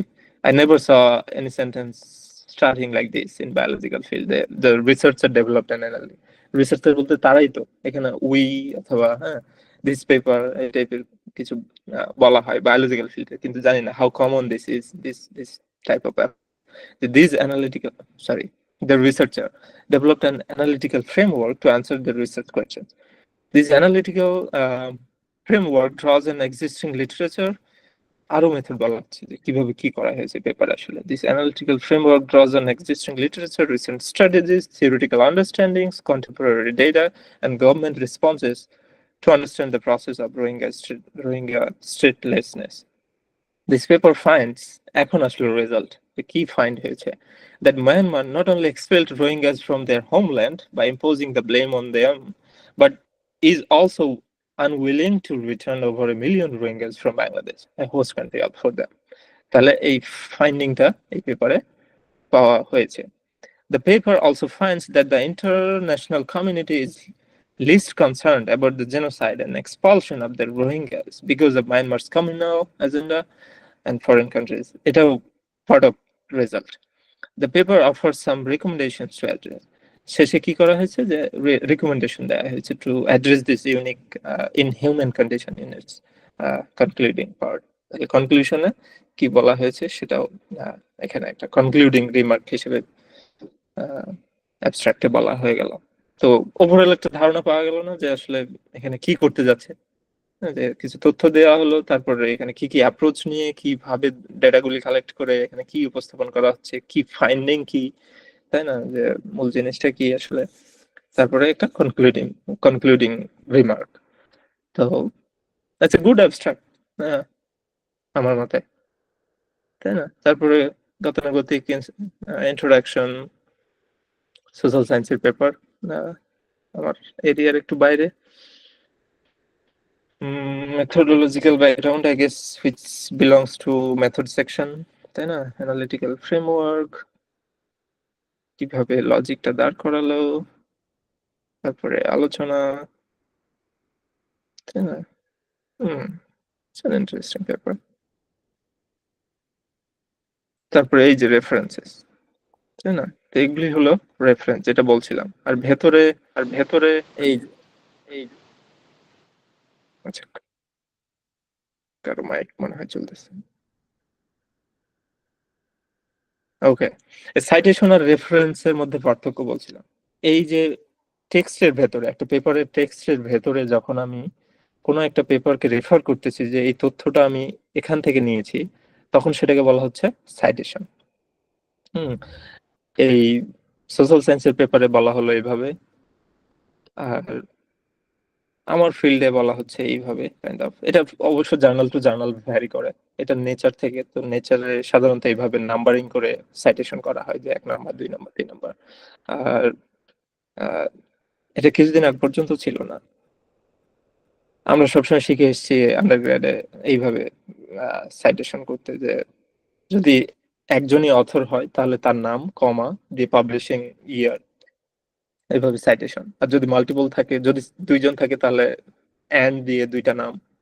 আর যদি multiple থাকে তাহলে এট অল ইটি ডট তারপর এল ডট। এটা হচ্ছে kind of classic way to cite any source. এভাবে cite করা হলো। এখন এই সাইটেশনটার আমি পূর্ণ রেফারেন্সটা চাই, যে এটার আসলে পাবলিশিং ইয়ার কি, এই পেপারটা অথবা বুকটার টাইটেল কি, তাই না, এটা ভলিউম কত, এটা ইস্যু নাম্বার কত, এই সব তথ্যগুলি পাবো আমি নিচে ওই পূর্ণ রেফারেন্স ফরম্যাটে। এই যেটাতে যদি আমি ক্লিক করি তাহলে চলে যায়। এটা কি ছিল, বি দিয়েছিল তাই না, আই গেস দিস ওয়ান, বা কালি, তাই না। তো এটা হচ্ছে পূর্ণ রেফারেন্সিং স্টাইল, যেখানে থাকবে I don't want it, যেখানে থাকবে অথরের name, publishing year in bracket, এটা ডিফারেন্ট ফরম্যাটে হতে পারে, আমি সেটা নিয়ে একটু পরে আসছি, আলোচনা করব। তারপরে থাকবে সেই সেই সেই কাজটা, সেই ওয়ার্কটার টাইটেল, সেটা হতে পারে পেপার, হতে পারে বুক, হতে পারে জার্নাল প্রসিডিং। কেউ কি কিছু বললো? I guess not. Let's move on. তাহলে হচ্ছে টাইটেলটা থাকবে, তারপরে থাকবে ভলিউম নাম্বার, এবং থাকবে পেজ নাম্বার, সে কত নাম্বার পেজে হচ্ছে কভার করা হয়েছে। তারপর ডিওআই হচ্ছে ডিজিটাল আইডেন্টিফিকেশন নাম্বার। এই লিঙ্কটা আসলে গুগলে সার্চ ইঞ্জিনে বসাই দিলে সেই পেপারটা চলে আসে, এখানে ক্লিক করলেই চলে আসবে সেই পেপারটা। তো এটা বেশিরভাগ পেপারে এখন ব্যবহার করা হয়, রিসোর্সটা নিয়ে ওখানে কথা বলা হয়েছে। ওকে, তো লেটস গো ব্যাক। আর স্যার, যদি আমরা কোনো একটা রিভিউ পেপার, কোনো একটা জার্নাল, রিসার্চ পেপারের জার্নালের জন্য ব্যবহার করি, তাহলে কি লিঙ্কটা কি হচ্ছে ওই রিভিউ পেপারের হবে, নাকি ওই রিভিউ পেপারে যে যে রেফারেন্স গুলো ছিল সেগুলো দিতে হবে? সেটা আমি মনে হয় একটু আগেই বললাম, হ্যাঁ আবারও বলি, যে যদি আমি মনে করি যে আমি যে সেন্টেন্সটা আমার পেপারে লিখছি সেই সেই সেন্টেন্সটা এসেছে কোনো অরিজিনাল আর্টিকেল থেকে, যেই আর্টিকেলটাকে রিভিউ পেপারটাও সাইট করেছে, তাহলে আমি এই পদ্ধতি ফলো করি। আমি জানি না অন্য কেউ কিভাবে ফলো করে। আমি যেটা করি, সেই অরিজিনাল পেপারটাকে খুঁজে বের করি, খুঁজে বের করে সেখান থেকে তথ্যটা মিলিয়ে নিয়ে তারপরে আমি অরিজিনাল পেপারটাকে সাইট করি।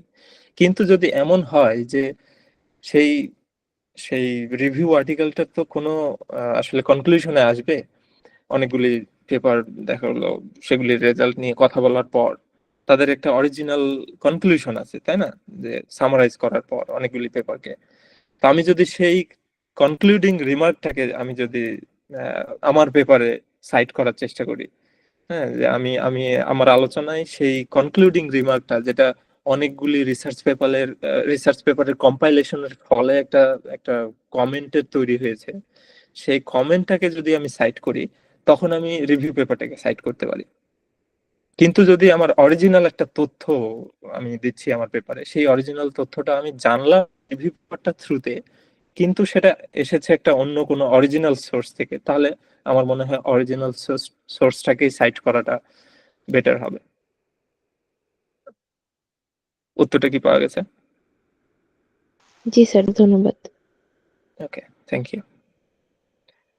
আচ্ছা, আর কোনো কেউ কেউ কি চায় আমি ভাইয়া, স্ট্যাটিস্টিক্স? আসসালামু আলাইকুম। ইয়েস, আমি ওয়ালাইকুম একটা আসসালাম। প্রশ্ন করতে যাচ্ছিলাম। জি একটু জি আগে sure. যে বিষয়টা বললেন যে রিভিউ পেপারে যদি আমরা কোনো একটা তথ্য সাইট করি যেটা একটা অরিজিনাল পেপার রয়েছে, তো হুম এমন হুম যদি কোনো কেস হয় যে হচ্ছে সেটা রিভিউ পেপার না, কিন্তু কোন একটা পেপার যেটা পাবলিশ হয়েছে 2020 সালে, হুম উনি হুম হচ্ছে ডাটা কোনো একটা ডাটা নিয়েছে যে পেপারটা পাবলিশ হয়েছে 2015 সালে। তো ওকে এক্ষেত্রে আমি যদি আমার পেপারে ডাটা নিতে মানে ওই ডাটাটা নিয়েছি, তো আমি হচ্ছে কোনটা সাইড করব যেটা অরিজিনাল? আর আরেকটা প্রশ্ন যে হচ্ছে যদি আমি দুইটাই সাইড করি তাহলে কি এটা একটা মানে ভুল পদ্ধতি বা কোনো সমস্যা? এই ক্ষেত্রে মানে 15 সালেরটাও সাইড হুম করলাম, 20 সালেরটাও হুম করলাম, হুম এমন। এ- এই এটা বিষয়টা বরং একটু আমি ক্লিয়ার মনে করি হতে চাচ্ছি ভাইয়া। Okay thank you for the question. আমি মনে করি এটা একটা ক্লেভার অ্যাপ্রোচ, যে আমি দুইটাকেই সাইড করলাম, যে আমি তথ্যটা এই পেপার থেকে জেনেছি ওই পেপার সম্পর্কে, আমি দুইটাকেই সাইড করলাম। There's no offence in that. এখানে এখানে কোনো ভুল হবে বলে আমার মনে হয় না। ওভার সাইটেশন বলে কিছু নাই। আমি যে আমার যদি তথ্য আমি দেখালো যে, কিন্তু এটা হয়তো আমার একটা ক্লেমের বিপরীতে আমার তখন দেখালো যে 10টা সাইটেশন দিচ্ছি, তখন আমার মনে হয় একটু অড দেখায়, যদি না আমার অ্যাপ্রোচটা ডিমান্ড করে। যেমন আমি একটা সেন্টেন্স বললাম যে আপনারা কেউ যদি এই বিষয়ের উপর আগ্রহী থাকেন, আমার ফিল্ডে আমি প্রায়ই দেখি, বিশেষ করে রিভিউ পেপারগুলিতে, যে আমার এই রিভিউ পেপারটা হচ্ছে এই টপিকটার এই অ্যাসপেক্টটা নিয়ে কথা বলবে, কিন্তু আপনি যদি আরেকটা অ্যাসপেক্ট চান ওই অ্যাসপেক্টটা, তাহলে আপনি এই এই পেপারগুলি দেখতে পারেন। তখন সেখানে দেখা গেলো যে 5টা 7টা 10টা সাইটেশন করে দিয়েছে তারা। সেখান থেকে কোনো তথ্য নিল না, জাস্ট হচ্ছে একটা রিসার্চারকে হেল্প করার জন্য, যে এই সম্পর্কিত আপনি আরো তথ্য চাইলে আপনি এই আর্টিকেল গুলিকে ফলো করতে পারেন, এই রিভিউ গুলিকে ফলো করতে পারেন। তো সেটা এরকম কেস যদি না হয়, তাহলে আমার সিম্পল একটা ক্লেম, সেই ক্লেমটার পেছনে আমি 10টা দেখালো সাইটেশন দিচ্ছি, এরকম 10টা 15টা সাইটেশন দিয়ে এক একটা সেন্টেন্সের পরে আমি আমার পেপারটাকে মানে এভাবে ভর্তি করছি, তাহলে একটু অড দেখায় আমার মনে হয়। এত বেশি সাইটেশন দরকার হয় না। কিন্তু যদি সেটা 2টা 3টা 4টার মধ্যে থাকে, তাহলে আমি দুইটাকে সাইড করতে পারি, 2015টাকেও করলাম 2020টাকেও করলাম। কিন্তু যদি আমার মনে হয়, আমি এটা বলছি যে হচ্ছে 2020-এর পেপারটা, তো তারা তো আর রিপিট করবে না, সেই একটা এক্সপেরিমেন্ট তো আরেকবার করে সেটা আরেকটা অরিজিনাল রিসার্চ আসলে হলো না, সেটা করে না। আহ, তারা তো নিশ্চয়ই কোনো না কোনো একটু ডেভিয়েশন করেছে আগের পেপারটা থেকে, তাই না? তো আমি যে তথ্যটা দিতে যাচ্ছি সেটা আসলে কোনটা থেকে কার সাথে যাচ্ছে বেশি, হ্যাঁ, সেটা আইডেন্টিফাই যদি আমি করতে পারি যে আমার 20টার সাথে বেশি যাচ্ছে অথবা 15টার সাথে বেশি যাচ্ছে, তখন একটা দিলে হলো। কিন্তু আমার যদি মনে হয় একটু কনফিউশন আছে, অথবা দুজনের কম্বিনেশনে আমি একটা কিছু বলতে যাচ্ছি, তখন দুইটাকে সাইড করলাম। No wrong in that. হ্যাঁ, এই জায়গাতে একটা জানার ছিল। সাইটেশনের আপনি বললেন যে অনেক সময় দেখা যায় যে বেশি সাইটেশন হয়ে যাচ্ছে। তো অ্যাজ এ জুনিয়র রিসার্চার হিসাবে আমি কিভাবে বুঝবো যে আমার সাইটেশনটা বেশি হয়ে যাচ্ছে বা আরো একটু কমানো উচিত? সেটা ওই যে বললাম যে আমি একটা সেন্টেন্স বলতেছি, আমি দেখালো আমার ইন্ট্রোডাকশনে, ফর এক্সাম্পল, ইন্ট্রোডাকশনে কতগুলি লাইন থাকবে, ধরো 30টা হয়তো সেন্টেন্স, হ্যাঁ 20টা 30টা সেন্টেন্স। সেই 30টা সেন্টেন্সের মধ্যে আমি একটা সেন্টেন্স বলছি, তারপরে দেখালো যে 10টা সাইটেশন, তারপরে আরেকটা সেন্টেন্স বা দুইটা সেন্টেন্স পরে আরেকটা সেন্টেন্সে গিয়ে আমি আবার 10-15টা সাইটেশন দিচ্ছি। আমার মনে হয় সেটা একটু ভাবার বিষয়, যে আমি কি চাচ্ছি এতগুলি তথ্য দিতে, নাকি আমার আলোচনাটা দাঁড় করাতে তো আসলে এতগুলি সাইটেশনের দরকার হয় না। আমার যে গল্পটা আমি দাঁড় করানোর চেষ্টা করছি আমার ইন্ট্রোডাকশনে, সেটা একটা আমি যদি অরিজিনাল সোর্স পাই, আমার আমি যে যে কথাটা বলছি তার বিপরীতে, তাহলে একটা দুইটা তিনটা সাইটেশন হইলেই আমার মনে হয় এনাফ হয়ে যায়। তো যখনই আমি একটা ক্লেমের বিপরীতে আমি 8টা 10টা 15টা সাইটেশন দিতে যাচ্ছি, আমার মনে হয় তখনই সেটা ওভার সাইটেশন হয়ে যাওয়ার একটা চান্স থাকে। আর সেটাও আসলে এমন না যে সেটা হলো একদম আউটরাইট মানে রিজেকশন পাবে তোমার পেপার, হ্যাঁ, বিষয়টা এরকম না। বিষয়টা হচ্ছে একটা অড লুকিং একটা অ্যাপিয়ারেন্স চলে আসে, যে আমার একটা সেন্টেন্সের বিপরীত প্রায় থেমে থেমে 2-3টা সেন্টেন্স পর পরই আমি 10-15টা আমি সাইটেশন দিচ্ছি, তখন দেখা গেলো যে যারা রিভিউয়ার থাকবে, তো রিভিউ প্রসেসের ভিতর দিয়ে পাবলিশ করতে হবে, বা তারাই বলবে যে এত সাইটেশন হয়তো দরকার নাই। তো এটার কোনো আসলে সেরকম কোনো ব্যালেন্স নাই যে আমি মেপে এতগুলি সাইটেশন দিলে ভালো হবে, 15টা 20টা 30টা আমার গোটা পেপারে। এটার কোনো মাপ নাই, আর সেটা ডিপেন্ড করবে আমার আলোচনাটার উপর, আমি কি বলতে চাচ্ছি, কিভাবে বলতে চাচ্ছি তার উপর। ভাই আমার একটা প্রশ্ন ছিল বুঝতে ভাই। পেরেছি। জি অবশ্যই। জি ভাই, প্রজেক্টের উপর কি রিসার্চ পেপার ডিপেন্ড করে? মানে প্রজেক্টের উপর ডিপেন্ড করে কি রিসার্চ পেপার? প্রযুক্তি বলতে বুঝলাম না। প্রজেক্ট আচ্ছা, প্রজেক্টের উপর ডিপেন্ড করে বলতে হ্যাঁ, রিসার্চ পেপার তো প্রজেক্ট থেকেই আসবে, যে একটা প্রজেক্ট করার পর সেটা নিয়ে কাজ তাহলে কি করবো। আমরা আমি কি প্রশ্নটা ভালো প্রজেক্টের করে বুঝিনি আমি। আচ্ছা ভাই, আমি প্রজেক্ট বলছি যে প্রজেক্ট না করে কি আমি রিসার্চ পেপার লিখতে পারবো? আচ্ছা, রিসার্চ পেপার বলতে যদি অরিজিনাল রিসার্চ হয়, তাহলে রিসার্চটা কন্ডাক্ট করেই তো পেপারটা লিখতে হবে। তাহলে আমার মনে হয় তুমি বলতে চাচ্ছ যে আমি কোনো রিসার্চ করলাম না, কিন্তু আমি একটা পেপার লিখতে যাচ্ছি, সেটা কি করতে পারবো কিনা, তাই না? সেটা যদি হয়, তাহলে যেটা আমি একটু আগে বলেছি যে আমি রিভিউ পেপার লিখতে পারি। হ্যাঁ, আপনি চাইলে রিভিউ পেপার লিখতে পারেন, যে আমি কোনো রিসার্চ, আসলে অরিজিনাল কোনো রিসার্চ করার আমার সুযোগ হয়ে ওঠেনি, কিন্তু আমি আমার প্রোফাইল ভালো করার জন্য আমি একটা ফিল্ড নিয়ে কাজ করছি, সেটাতে আমার খুবই ইন্টারেস্ট। হ্যাঁ, তো আমি কি করতে পারি এখন? তো আপনি যেটা করতে পারেন, সেই ফিল্ডের একটা পার্টিকুলার টপিক ধরে আপনি একটা রিভিউ পেপার লিখতে পারেন। হ্যাঁ, তো পেপার লেখা সম্ভব ওই প্রজেক্ট অথবা রিসার্চ না করে। সেটা এইভাবে যে একটা রিভিউ পেপার লিখতে পারেন। উত্তরটা ভাই কি আমাদের তো দিয়েছি আমি? জি ভাই। উত্তরটা কি পাওয়া গেল? মানে আমি কি জি ভাই, ক্লিয়ার করে বলতে পারলাম? আরেকটা প্রশ্ন হচ্ছে যে মানে আমাদের তো এই সুপারভাইজারের আন্ডারে আমরা হচ্ছে রিসার্চ পেপার লিখবো। তো আমাদের আগে থেকে আমরা রিসার্চ পেপারের প্রতি আগ্রহী, কিন্তু আমাদের ওই ক্যাম্পাস বা ভার্সিটি ওই অপরচুনিটি দেয় না। একটা ইয়ারে দেয়, লাস্ট ইয়ারে দেয়, কিন্তু তার আগে থেকে আমরা রিসার্চের প্রতি আগ্রহ বা ইন্টারেস্ট হই, কিন্তু আমাদের টিচাররা আমাদের নেয় না বা নিতে চায় না। এক্ষেত্রে কি করা উচিত ভাই? কোন ডিপার্টমেন্টের আপনি? Agriculture and industrial engineering. হাজি দানেশের কি? জি ভাই। ও, কি জানো, আমি তো পার্সোনালি আমি যখন থার্ড ইয়ারে ছিলাম, তখন আমার ফার্স্ট পেপার পাবলিশ হয়েছিল এক স্যারের সাথে। হ্যাঁ, তো জানি না যে স্পেসিফিকলি ওই আপনার ডিপার্টমেন্টে আসলে টিচাররা কেন পাবলিশ করতে চায় না। আমার মনে হয় যদি কন্ট্রিবিউশন থাকে, সিগনিফিকেন্ট কন্ট্রিবিউশন, যেমন আমার ক্ষেত্রে আমি ডেটা কালেকশনে আমি খুব বড় ভূমিকা রাখছিলাম, ইভেন রেফারেন্স ফরম্যাটিং, একটু একটু হচ্ছে রেজাল্ট সাজানো, বিভিন্ন গ্রাফ তৈরি করা, টেবিল তৈরি করা, সেগুলোতে হেল্প করছিলাম। তো আমার স্যার আমাকে দিয়েছিল, তো আমার পেপার পাবলিশ হয়েছিল। তো এমন না যে করতে পারবেন না, হ্যাঁ, ইভেন হাই স্কুলের স্টুডেন্টও রিসার্চ পেপার পাবলিশ করতে পারবে, যদি মানে সেই সায়েন্টিফিক ওয়েতে মানে কাজটা করে, তাই না?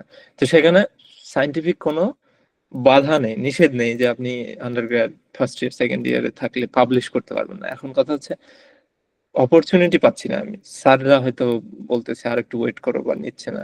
তখন যেটা বললাম যে আপনি চাইলে একটা বিষয়ের উপর রিভিউ করতে পারেন, রিভিউ পেপার আকারে পাবলিশ করতে পারেন। আপনার কথা বুঝতে পারছি। জি ভাই, ক্লিয়ার। Okay, thank you. আর কোনো প্রশ্ন? আসসালামু আলাইকুম স্যার, আমার একটা প্রশ্ন জি ছিল। অবশ্যই।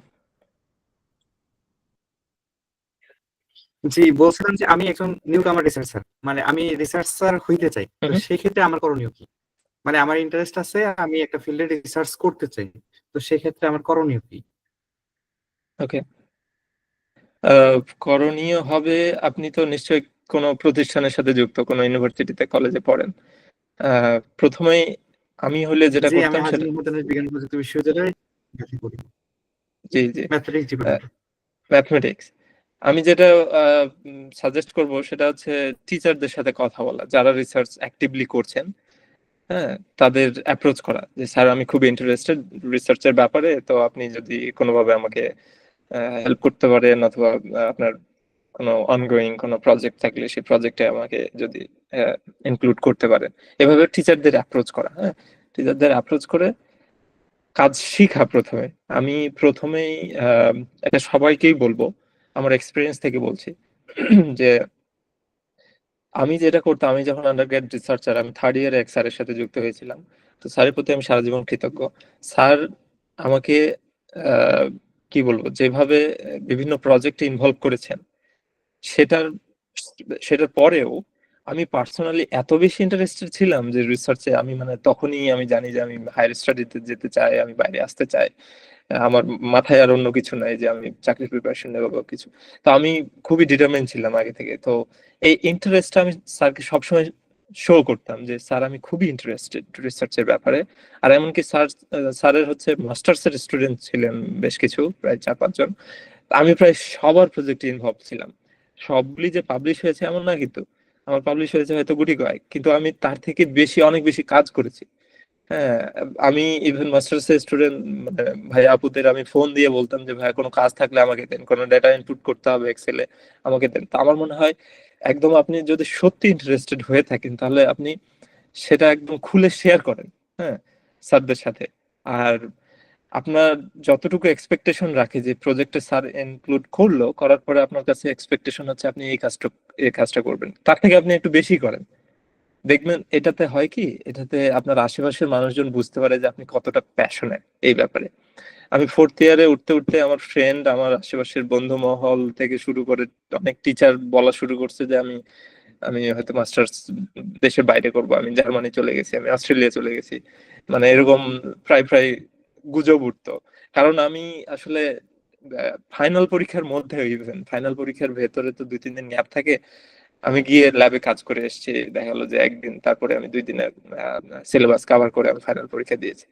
তো আমি খুবই প্যাশনেট ছিলাম। তো আমার পরামর্শ হচ্ছে, যদি আপনি সত্যি প্যাশনেট হন, তাহলে সেই প্যাশনটা শো করেন, not only to your teachers but also to seniors. হ্যাঁ, যারা সিনিয়র একটু হলেও রিসার্চে যুক্ত আছে, তাদের রুমে যান, তাদের সাথে কথা বলেন, তাদেরকে ফোন দেন যে ভাই আপনি কি করছেন, কিভাবে করছেন আপনি, আমি একটু এক্সেলটা শিখি, একটু এসপিএসএস টা শিখি।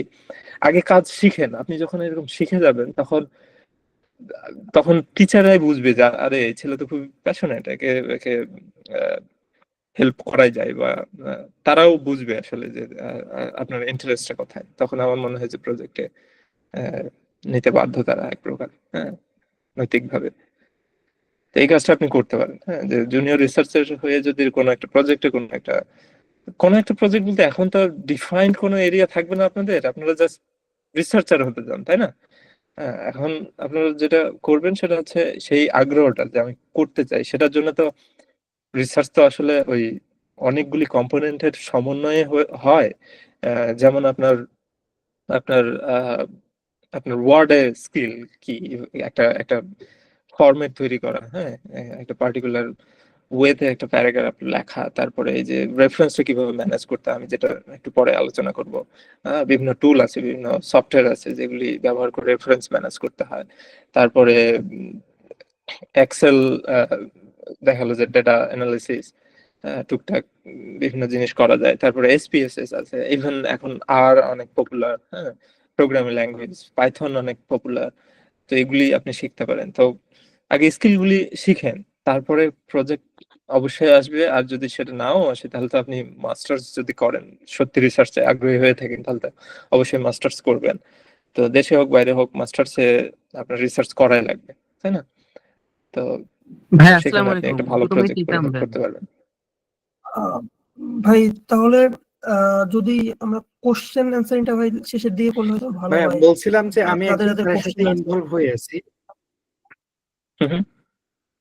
জি, আমি একজন স্যারের সাথে কন্টাক্ট করছি, তো স্যারের সাথে কাজ করতেছি। এখন বিষয়টা হচ্ছে যে মানে স্যার কেমন চাচ্ছেন, মানে আমি যে মূলত ডিজিজ মডেলিং নিয়ে কাজ করতেছি, তো আমি বিষয়টা বলতে চাচ্ছি এরকম যে আমি মানে কোন ওয়েতে গেলে দেখা যাচ্ছে যে এই বিষয়টা সম্পর্কে আরো বেশি জানতে পারবো, বা কিভাবে একজন রিসার্চার মানে কথা আটকে ভালো আটকে যাচ্ছে। রিসার্চার হওয়া যায়, মানে এটার জন্য আমার কি কি করণীয়। মানে আমি একজন স্যারের সাথে কানেক্টেড আছি। আরো ভালো কানেক্টেড আছি। রিসার্চার হতে তো কি আমি করণীয়, তাই তো একজন ভালো প্রশ্ন? রিসার্চার হওয়ার জন্য মানে কি কি স্টেপ ফলো করতে পারি, যে পেপার পড়া বা এক্স্যাক্টলি, এক্স্যাক্টলি। এই আচ্ছা, প্রশ্নটা মনে হয় বুঝতে পেরেছি যে আরো ভালো, আমি ভালো করতে চাই আমার ফিল্ডে, আমি ভালো একদম নামকরা রিসার্চার হতে চাই, কি করতে চাই।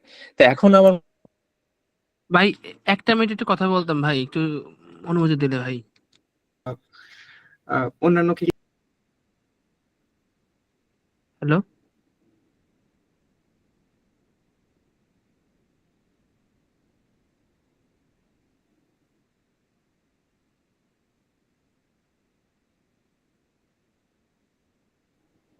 হ্যালো ভাই, আসসালামু আলাইকুম। হ্যালো, জি ভাই বলেন, আপনার কথা শোনা যাচ্ছে। জি ভাই আমি মিউট হয়ে গেছে। সফটওয়্যার ইঞ্জিনিয়ারিং ডিপার্টমেন্টে পড়ালেখা করছি। আজল আর ভাই আমি আপনি রিসার্চ, মিউট হয়ে আছেন। এখন শোনা যাচ্ছে আচ্ছা, না? আমার কথা হ্যাঁ শোনা যাচ্ছে। জি জি জি। তো আমি মানে ধরেন আমি এনএলপি নিয়ে আইডিটেশন নিয়ে মানে রিসার্চ পেপার করতে চাই, কিন্তু আমি এই প্রসেসটা বুঝছি না যে কিভাবে করা যায়। আমি ধরেন এসপিএসএস এর কাজ পারি, বা আমি প্রোগ্রামিং ল্যাঙ্গুয়েজ পারি, বা মেশিন লার্নিং নামে কাজ করার অভিজ্ঞতা আছে আমার। আমি জব 2 বছর 3 বছর যাবত জব করছি, 22 সালে জব করতেছি। আর আমার বাইরে জি যাওয়ার জি ইচ্ছা আর কি। আমার বিএসসি এই বছরই শেষ হয়েছে আর কি। তো আমার দ্রুত যদি দুটো পেপার হয় তাহলে আমার একটু স্কলারশিপ পাইতে সুবিধা হবে আর কি। আমার সিজিপিএ একটু কমে জি জি গেছে, 3.44 আছে, মানে 3.5 নাই। তো আমি নিজে ওকে। কনফিউশনে যাচ্ছি যে আমি কি আরেকটা কোর্স নিয়ে 3.5 করবো না কি করব, মানে না, একটু আমার 3.5 স্কলারশিপ এর না হলে দরকার নেই। যাওয়াটা টাফ আমার জন্য। না, সিজিপিএ 3.5 যে একেবারে লাগবে, নট নেসেসারি। যেটা বললেন যে রিসার্চে আচ্ছা। ফোকাস করতে পারেন, হ্যাঁ, রিসার্চ আপনি অনেক টুল জানেন। আপনি কোনো টিচারের সাথে পরামর্শ করে একটা প্রজেক্ট আইডেন্টিফাই করেন, একটা রিসার্চ মানে টপিক আইডেন্টিফাই করেন। সেটা আইডেন্টিফাই করে আমার মনে হয় আপনার অ্যানালিটিক্যাল যত টুল আছে সব ব্যবহার করে আপনি ডেটা প্রডিউস করে আপনি একটা পেপার করতে পারেন। কিন্তু একটু গাইডেন্স দরকার, জি, আপনার ফিল্ডের আপনার টিচারদের সাথে কথা বলতে পারেন। আমি যে নাসা স্পেস অ্যাপ চ্যালেঞ্জ আছে ওখানে ন্যাশনাল চ্যাম্পিয়ন হয়েছি আর আইসিটি অ্যাওয়ার্ড পেয়েছি। এবার আমরা নাসাতে যে প্রজেক্ট করছিলাম, আমি ওর উপর কি কোনো পেপার লিখতে পারবো? তাহলে মনে করেন আমার মানে আমার কাছে ডাটা আছেই তো, মানে আমি তাহলে আমার জন্য কাজটা সহজ হবে। এক্স্যাক্টলি, একটু আর গাইডেন্স আমার দরকার, সেই ডাটাটা কি পাবলিশের যোগ্য কিনা সেটা একটু পরামর্শ নিতে পারেন সেই ফিল্ডে যারা কাজ করছেন আপনার ডিপার্টমেন্টে। আমার মনে হয় কোনো টিচারের জি জি শরণাপন্ন হতে পারেন। হ্যাঁ, গিয়ে দেখাইলেন যে আমি এই এই কাজ করেছি, এটাকে একটা পেপার আকারে আমি করতে পারবো কিনা, একটু গাইডেন্স দরকার। হ্যাঁ, তো সেই রিলেভেন্স জি জি। গাইডেন্সটা পাবেন আপনার টিচারদের কাছ থেকে আমার মনে হয়। মানে এই ক্ষেত্রে আপনি আমাকে হেল্প করতে মানে পারবেন কিনা? আমার কি কি ফিল্ড, কি কি নিয়ে কাজ করেন আপনি? উম, আমি জাভা নিয়ে কাজ করি। আমার মঙ্গোডিবি, মানে মান ডেভেলপার আর কি। কি ডেভেলপমেন্ট? আমি রিয়াক্ট নিয়ে কাজ করতে পারি, নোড জেএস এ কাজ করতে পারি, মঙ্গোডিবি নিয়ে কাজ করতে পারি আর কি। মানে রিসার্চটা কি টাইপের, এগুলো তো টুল বলতেছেন আমার মনে হয়। মানে জি, কি আমি টুল বলতেছি আর টপিকের কি। গবেষণাটা কি? ভাইয়া উনি আইডিটেশন, ইঞ্জিনিয়ারিং এনএলপি নিয়ে আর কি। আমার আচ্ছা, কথা কি আপনি আমার বুঝতে আমার পারছেন? ফিল্ডের বাইরে আইটি ভাই। রিলেটেড। আচ্ছা, আমার ফিল্ডের বাইরে ভাই, এটা আমি যতগুলি নাম বলছেন ইভেন আমার মাথার উপর দিয়ে যাচ্ছে, আমি বুঝতে পারছি না। তো আমার মনে হয় না আমি একটা খুব বেশি এটা আচ্ছা ভাই, ঠিক আছে, হেল্প করতে সমস্যা পারবো। নেই। জি জি হুম, জি। জি, বুঝতে পারছি। কিন্তু আপনার সমস্যা নেই ভাই। টিচারদের আপনি একটু হেল্প নিতে পারেন, একটু গাইডেন্স নিতে পারেন আমার মনে হয়। যদি ভাই অনুমতি দেন, অনেক আমি আপনার ইনবক্সে বা এই গ্রুপে ইনবক্সে দেখা গেলো মানে যে ইনস্ট্রাকশন আছে, আমি আমার প্ল্যানটা একটু দিলাম, আপনি একটু যদি রিভিউ করে দিতেন যে না এটা এইভাবে করতে পারবে বা ওরকম করতে পারবে, তাহলে সুবিধা হয় আর কি। আচ্ছা, সেটুক হয়তো করা যেতে পারে। আমি ক্লাস শেষে হচ্ছে রাজনকে বলবো আমার কন্ট্যাক্ট ইনফরমেশন সবার সাথে শেয়ার করতে। হ্যাঁ, কারো কোনো প্রশ্ন থাকলে আমার যথাসাধ্য আমি ট্রাই করবো জি, জি, জি। মানে হেল্প আমার যে করার, যদি আমি প্ল্যানটা পারি। ধরেন এখানে তো এভাবে আমি গুছাই বলতে পারছি না, আমি একটু লিখে দিলে আপনার জন্য বুঝতে সুবিধা হবে, মানে ওকে, আপনি ওকে, ওটা সহজে ওকে, ক্যাপচার কথা করতে হবে পারবেন। তাহলে। হ্যাঁ, ক্লাসের পরে হ্যাঁ জি জি কথা ভাই, হবে তাহলে। আসসালামু আলাইকুম। ওয়ালাইকুম আসসালাম। জি স্যার, ওকে। বলছিলাম যে স্যার ভাইয়া টু বি আসসালামু আলাইকুম। গুড রিসার্চার আমার কি করা উচিত?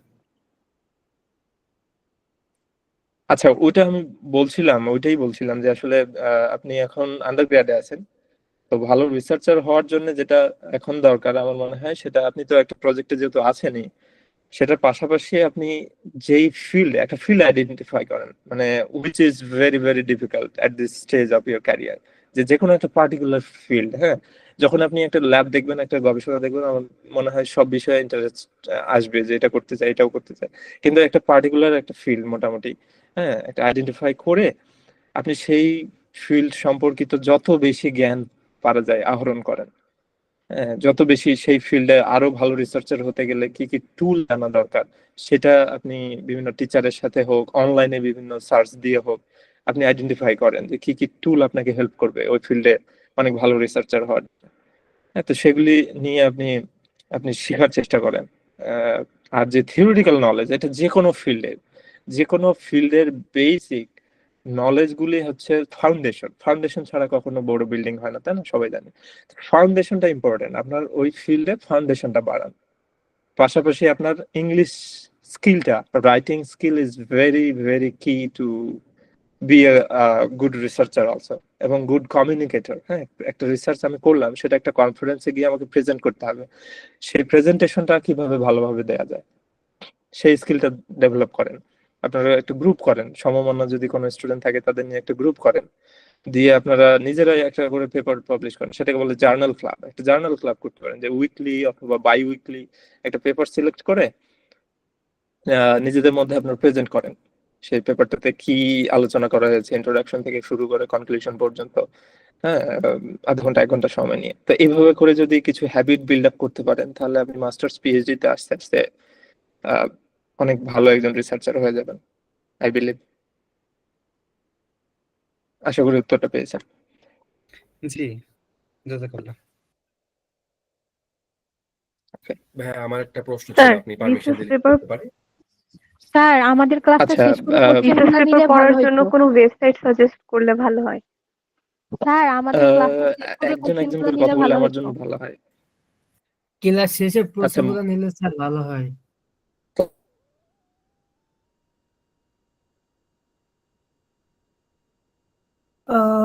আচ্ছা, কেউ কিছু মনে করবেন না, আমি সবাইকে মিউট করে দিয়েছি। আমি মনে করি যে হয়তো যদি ভাই যদি ক্লাসটা রান করতে পারতো, শেষ করে তারপরে যদি সবাই কোশ্চেন করতেন তাহলে একটু ভালো হতো। এভাবে তো সবাই একটু কাইন্ডলি একটু ধৈর্য ধরেন, ভাইকে একটু ক্লাসটা শেষ করতে দেন।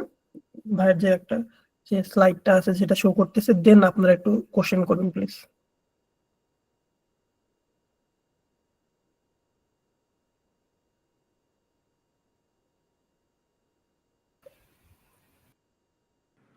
আজম ভাই, আচ্ছা, এখন মনে হয় আপনি আমার কথা শোনা যাচ্ছে। জি ভাই। আচ্ছা, জি, এটা অ্যাপ্রোচ ভালো হবে। আমি দুঃখিত, হ্যাঁ, সবার প্রশ্ন আমি শুনবো। আমার আজকে ছুটির দিন আছে, রবিবার। হ্যাঁ, আমি সময় দিতে পারবো যদি আপনাদের ধৈর্য থাকে। ইভেন মানে জেনারেল প্রশ্ন আমি উত্তর দিতে আমার কোনো সমস্যা নাই। হ্যাঁ, তো আমার মনে হয় এখন আমি টপিকেই সীমাবদ্ধ থাকি, একটু টপিকটা শেষ করে নিই আলোচনাটা, তারপরে তখন এখন বেশিরভাগ জেনারেল প্রশ্ন আসছে মনে হয় সবার কাছ থেকে। তো এই জেনারেল প্রশ্নগুলোর জন্য আমি সময় শেষে দিচ্ছি সবাইকে। তো যেটা আলোচনা করছিলাম, যে রেফারেন্সিং, সাইটেশন আর রেফারেন্স নিয়ে কথা বললাম। আসলে পার্থক্যটা আশা করি বোঝা গেছে, যে সাইটেশন আসলে যখন টেক্সটের ভেতরে আমি কোনো একটা পেপারকে অথবা কোনো কোর্সকে সংক্ষেপে আমি রেফার করছি, সেটা হচ্ছে সাইটেশন।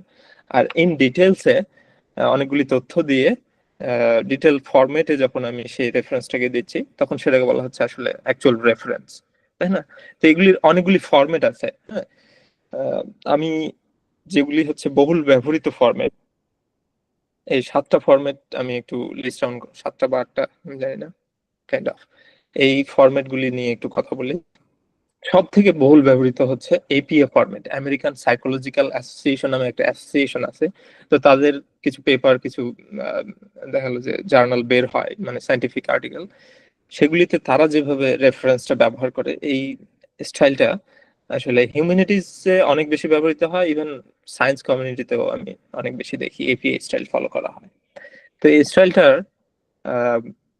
প্রথমেই হচ্ছে লিখতে হয় অথরের নেম, তারপরে ফার্স্ট নেম এবং মিডল নেম থাকে, জাস্ট ইনিশিয়াল গুলা, এগুলো ফুল নেম থাকে না। লাস্ট নেমটা থাকে হচ্ছে ফুল। হ্যাঁ, এখানে তারপরে যদি দুইজন অথর হয় তাহলে অ্যান্ড ব্যবহার করে একই ফরম্যাটে আরেকজন অথরের, তারপরে পাবলিশিং ইয়ারটা ব্র্যাকেটের মধ্যে হ্যাঁ দিতে হয়, তারপরে ফুল স্টপ, ইভেন দাড়ি কমা ফুল স্টপটাও ইম্পর্টেন্ট কিন্তু রেফারেন্সিং এ। তো কখন হচ্ছে এই যে ইনিশিয়ালের পরে যে হচ্ছে এখানে একটা ডট, সেই ডটটাও ইম্পর্টেন্ট, এই ডটটা না থাকলে কিন্তু ভুল হবে। তো এখানে প্রতিটা জিনিসই ইম্পর্টেন্ট। তারপরে এখানে ফুল স্টপ দিয়ে এইটা হচ্ছে টাইটেল, হ্যাঁ যে পেপারটাকে আমি সাইট করছি সেই পেপারটার টাইটেল হচ্ছে এটা। তারপরে এই যে সেল বায়োলজি জার্নাল, এটা হচ্ছে জার্নালটার নেম, কোন জার্নালে পাবলিশ হয়েছে পেপারটা সেটার নাম। তারপরে 45 হচ্ছে এই জার্নালটা ভলিউম বলা হয় সেটাকে। জার্নালটা তো প্রতি বছর পাবলিশ করে তাই না, প্রতি বছরই তাদের একটা করে ভলিউম বের হয়, যেমন নিউজ পেপার দৈনিক হয়, তারপর আমাদের আছে কি সাপ্তাহিক, হ্যাঁ দ্বিপাক্ষিক, মাসিক পত্রিকা, এরকম তো বিভিন্ন টাইপের পত্রিকা হয়, এরকম বিভিন্ন টাইপের জার্নালও হয়। কোন কোন জার্নাল এক বছরে 4টা দেখা গেলো ইস্যু বের করে, সেগুলোকে বলা হয় ইস্যু। এক একটা বছরকে বলা হয় ভলিউম সাধারণত। তো সেই ভলিউম নাম্বারটা কত নাম্বার ভলিউম এটা এইভাবে থাকে, ব্র্যাকেটের ভেতর থাকে ইস্যু নাম্বার, যে এটা 2024-এর ভলিউম দেখা গেল, সেই ভলিউম নাম্বারটা হচ্ছে 45, আর ইস্যু নাম্বার হচ্ছে 3। তার মানে একটা বছরে একটা ভলিউমে দেখা গেলো 2, 3, 4, 5টা ইস্যু হয়তো বের হয়, হ্যাঁ তো সেই ইস্যু নাম্বারটা হচ্ছে এই ব্র্যাকেটের মধ্যে থাকে। তারপর কমা দিয়ে থাকে পেজ নাম্বার, যে সেই ইস্যুতে কত থেকে কত নাম্বার পেজে এই আর্টিকেলটা পাবলিশ হয়েছে, তো সেই নাম্বারটা হচ্ছে এটা। এভাবে দিয়ে সব শেষে হচ্ছে এটা ডিজিটাল আইডেন্টিফিকেশন নাম্বার, এই লিঙ্কটা থেকে ডিরেক্টলি চলে যাওয়া যাবে ওই পেপারটায়, এটা দেওয়া হয়। তো এটা হলো এপিএ স্টাইল। এরকম MLA style, modern language association style আছে আরেকটা। তো আসলে বেসটা কিন্তু একই, যে এই তথ্যগুলি থাকবে, কিন্তু এই তথ্যগুলির সিকোয়েন্স একটু একটু হয়তো এদিক সেদিক থাকবে আর কি। যেমন এখানে হচ্ছে পাবলিশিং ইয়ারটা হচ্ছে প্রথমেই আছে, আর এখানে পাবলিশিং ইয়ারটা শেষের দিকে, তাই না? তারপরে এখানে হচ্ছে পেজ নাম্বারটা কোনো কিছু না বললেই জাস্ট শুধু নাম্বার আকারে দেওয়া হয়েছে, এখানে পেজ নাম্বার এই যে পিপি দিয়ে পেজ নাম্বার হচ্ছে প্রকাশ করা হয়েছে। তো মূল তথ্যগুলি এরকম যে হচ্ছে অথরের নাম থাকবে, পাবলিশিং ইয়ার থাকবে, পেপারটার টাইটেল থাকবে, জার্নালটার নাম থাকবে, ভলিউম, ইস্যু নাম্বার এবং পেজ নাম্বার। এই তথ্যগুলিকে আসলে ঘুরিয়ে ফিরিয়ে এক এক ভাবে এক এক স্টাইলে প্রেজেন্ট করা হয়, কিন্তু মূল তথ্যগুলি একই। তো আমি এই ডকুমেন্টটাও আপনারা চাইলে আমি শেয়ার করে দিতে পারি, রাজনের সাথে শেয়ার করব, আপনারা পেয়ে যাবেন। তো এই স্টাইলগুলি হচ্ছে দেখলেই আপনারা বুঝতে পারবেন। হ্যাঁ এখানে যে Harvard referencing style, Vancouver style, IEEE style আছে একটা, আমেরিকান কেমিক্যাল সোসাইটির আরেকটা স্টাইল আছে। তো এই গেল রেফারেন্সিং স্টাইল। এখন আসি আমরা আচ্ছা এটা আমি অলরেডি বলেছি যে আসলে কি কম্পোনেন্টস অফ রেফারেন্স, যে author, publication, title, volume number, page number, এটা গেল। এখন আসি ম্যানেজমেন্ট টুল। অনেকগুলি টুল, অনেকগুলি সফটওয়্যার আছে আসলে রেফারেন্স ম্যানেজ করা। আপনি চিন্তা করতে পারেন যে আপনার পেপার লিখবেন, শেষে আপনি একটা পেপারে যদি যায়, এই যে পেপারগুলি প্রতিটা একটা করে ধরে ধরে যদি আপনাকে অথরের নাম, তারপর পাবলিশিং ইয়ার সবকিছু এইভাবে সিকোয়েন্সিয়ালি অ্যারেঞ্জ করতে হয়, তাহলে how pathetic this could be. হ্যাঁ মানে এটা খুবই একটা আসলে বিরক্তিকর একটা কাজ হবে, তাই না? যে এতগুলি কত হবে, প্রায় 50-60টার মতো, তাই না, রেফারেন্স এভাবে ম্যানেজ করা। তো এটা অটোমেটিক্যালি করতে পারে এরকম হচ্ছে অনলাইন কিছু টুল আছে। অনলাইন বলতে আসলে সফটওয়্যারই, যেমন এন নোট নামে একটা এখন তো প্রশ্নের কথা বলছে, কাইন্ডলি একটু মিউট করবেন আপনাদের মাইকটা যারা কথা বলছেন। আচ্ছা, এন নোট নামে একটা টুল আছে, তারপরে জোটেরো আছে, জোটেরোটা আমি ব্যবহার করি। আমি একটা ইভেন প্ল্যানও করেছি যে আপনাদের একটা দেখাবো উদাহরণ কিভাবে ব্যবহার করতে হয়। তারপর মেন্ডেলের একটা বহুল ব্যবহৃত সফটওয়্যার, আমি আমেরিকা আসার আগে আমার মাস্টার্স আমি মেন্ডেলে ব্যবহার করেছিলাম। তারপর বিবটেক্স নামে একটা আছে, এটা ওয়ার্ডে কাজ করে না, এটা হচ্ছে ল্যাটেক নামে একটা রাইটিং সফটওয়্যার আছে ওয়ার্ড ডকুমেন্টের মতো। তো সেই ল্যাটেক ব্যবহারকারী যারা, তাদের জন্য এই বিবটেক। তো এই হলো রেফারেন্স ম্যানেজমেন্ট টুলস, এইসব ব্যবহার করে আমি রেফারেন্সিং করতে পারি খুব ইফেক্টিভলি এবং এফিশিয়েন্টলি। তো আমি যদি একটা উদাহরণ দেখাই যে কিভাবে ব্যবহার করা হয়। তো আমি অলরেডি জোটেরও আমার কম্পিউটারে ইনস্টল করা আছে। হ্যাঁ, তো এইভাবে যখন আপনি ইনস্টল করবেন তখন সেখানে আপনার পেপারগুলি আপনি বিভিন্ন ফোল্ডারের আন্ডারে আপলোড করতে পারবেন। এখানে আমার কয়েকটা পেপার আপলোড দেওয়া আছে এখানে। তো আমি ধরেন ফর এক্সাম্পল আমি একটা সেন্টেন্স লিখলাম, যে আমি কোন সেন্টেন্সটা লিখেছি, আমার রিসার্চ, ধরেন এটা আমার একটা রিসার্চ পেপার। এখন এই সেন্টেন্সটা আমি নিয়েছি একটা, এই যে কনক্লুশন, এটা মনে করেন একটা সেন্টেন্স, হ্যাঁ, আমার রিসার্চ পেপারে। এখন এখানে একটা আমি সাইটেশন ইনক্লুড করব, একটা পেপার থেকে আমি এই তথ্যটা পেয়েছি, হ্যাঁ, এই পেপারটাকে আমি সাইট করব। এখন কিভাবে করব? জোটেরও ব্যবহার করে সেটা করব। অলরেডি আমি আমার ওই পেপারটা কিন্তু জোটেরতে আপলোড করা থাকতে হবে। এখানে ধরেন আমি ফর এক্সাম্পল এই পেপারটা আমি করব, হ্যাঁ, এই পেপারটা থেকে আমি এই তথ্যটা পেয়েছি। তাহলে আমি যেটা করব সেটা এই জোটেরোতে আপলোড করার পরে এখানে একটা জোটেরো নামে একটা ফরম্যাট আসবে, একটা ট্যাব আসবে আমার ওয়ার্ড ফাইলে, যেটা কিন্তু আগে ছিল না। এটা সিঙ্ক করে নিতে হয় আসলে। এটা একটা সিম্পল ইউটিউব ভিডিও দেখলে আপনারা পেয়ে যাবেন। যদি মেন্ডেলে ব্যবহার করতে চান তাহলে মেন্ডেলের জন্য আছে, দেখলো হাজার হাজার ইউটিউব ভিডিও পেয়ে যাবেন আপনার কিভাবে ব্যবহার করতে চান, কিভাবে ব্যবহার করতে হয়। তো এখন আমি সাইটেশন অ্যাড করব। তাহলে আপনি অ্যাড সাইটেশনে ক্লিক করবেন। ক্লিক করার পর ডিরেক্টলি চলে আসবে। আমি কোন পেপারটা সাইট করব, ফর এক্সাম্পল এটা। জাস্ট খালি ওকেতে ক্লিক করেন, দেখেন শর্ট ফর্মে সাইটেশন হয়ে গেছে। এটা কিন্তু আমাকে লিখতে হলো না। এখন আমি এই সাইটেশনটার ফুল রেফারেন্স আমি লিখবো রেফারেন্স সেকশনে, একদম পেপারের সব নিচে। হ্যাঁ, মনে করি আমি এখানে রেফারেন্স দিব, তাই না? আর রেফারেন্স দিব, তাই না? এখন রেফারেন্স দেওয়ার জন্য আমাকে ওই ধরে ধরে আমার অথরের নেম, টাইটেল সবকিছু করতে হবে না। জাস্ট আমি এই বিবলিওগ্রাফি, এটাকে বলা হয় ফুল ফর্ম। এটা সে বিবলিওগ্রাফিতে ক্লিক করলে আমার ওই সাইটেশনটা যেটা ব্যবহার করেছি, দেখেন কি সুন্দর করে অটোমেটিক্যালি আমার সাইটেশনটা হয়ে গেছে, যেখানে অথরের নেম, তারপরে এই যে পাবলিশিং ইয়ার, টাইটেল পেপারের, তাই না? তারপরে এই যে জার্নালের নেম এই পর্যন্ত, তারপরে এই যে ভলিউম, এখানে ইস্যু নাম্বার, আর দেখেন কত নাম্বার, এই যে এই আর্টিকেলটা পাবলিশ হয়েছে, তারপরে এই যে ডিওআই নাম্বার। বোঝা গেল? এই একটা ডেমনস্ট্রেশন দিতে চাচ্ছিলাম। এইভাবে খুব সহজেই কিন্তু আপনি বিবলিওগ্রাফি অ্যাড করতে পারেন। যতগুলি উপরে সাইটেশন ব্যবহার করেছেন লেখার সময় এক একটা করে, এখানে ধরেন এখানে আরেকটা সাইটেশন দিবেন, তখন আরেকটা পেপার থেকে ওইভাবে এই বাটনে ক্লিক করে শর্ট সাইটেশনটা অ্যাড করলেন। এভাবে সব সাইটেশন অ্যাড করা আছে। আপনার মনে করেন গোটা পেপারটা আপনি লিখলেন, 10 পেজের একটা পেপার লিখছেন, এখন জাস্ট রেফারেন্স গুলি চান আপনি নিচে, তো রেফারেন্সে এসে জাস্ট হচ্ছে আপনি বিবলিওগ্রাফিতে ক্লিক করবেন, সবগুলি একের পর এক এইভাবে হচ্ছে চলে আসবে। এখানে দেখলো সেই 10টা 50টা যা ব্যবহার করেছেন সবগুলি চলে আসবে, আপনাকে একটা একটা করে করতে হবে না। হাউ কুল ইজ দ্যাট, তাই না? খুবই এফিশিয়েন্ট। এখন আচ্ছা, ফর্মালি আমার লেকচার আমি এখানে শেষ করছি। হ্যাঁ, এই ছিল আমার অ্যাবস্ট্রাক্ট এবং রেফারেন্স নিয়ে আমার লেকচার। এখন I'll be happy to answer any kind of questions.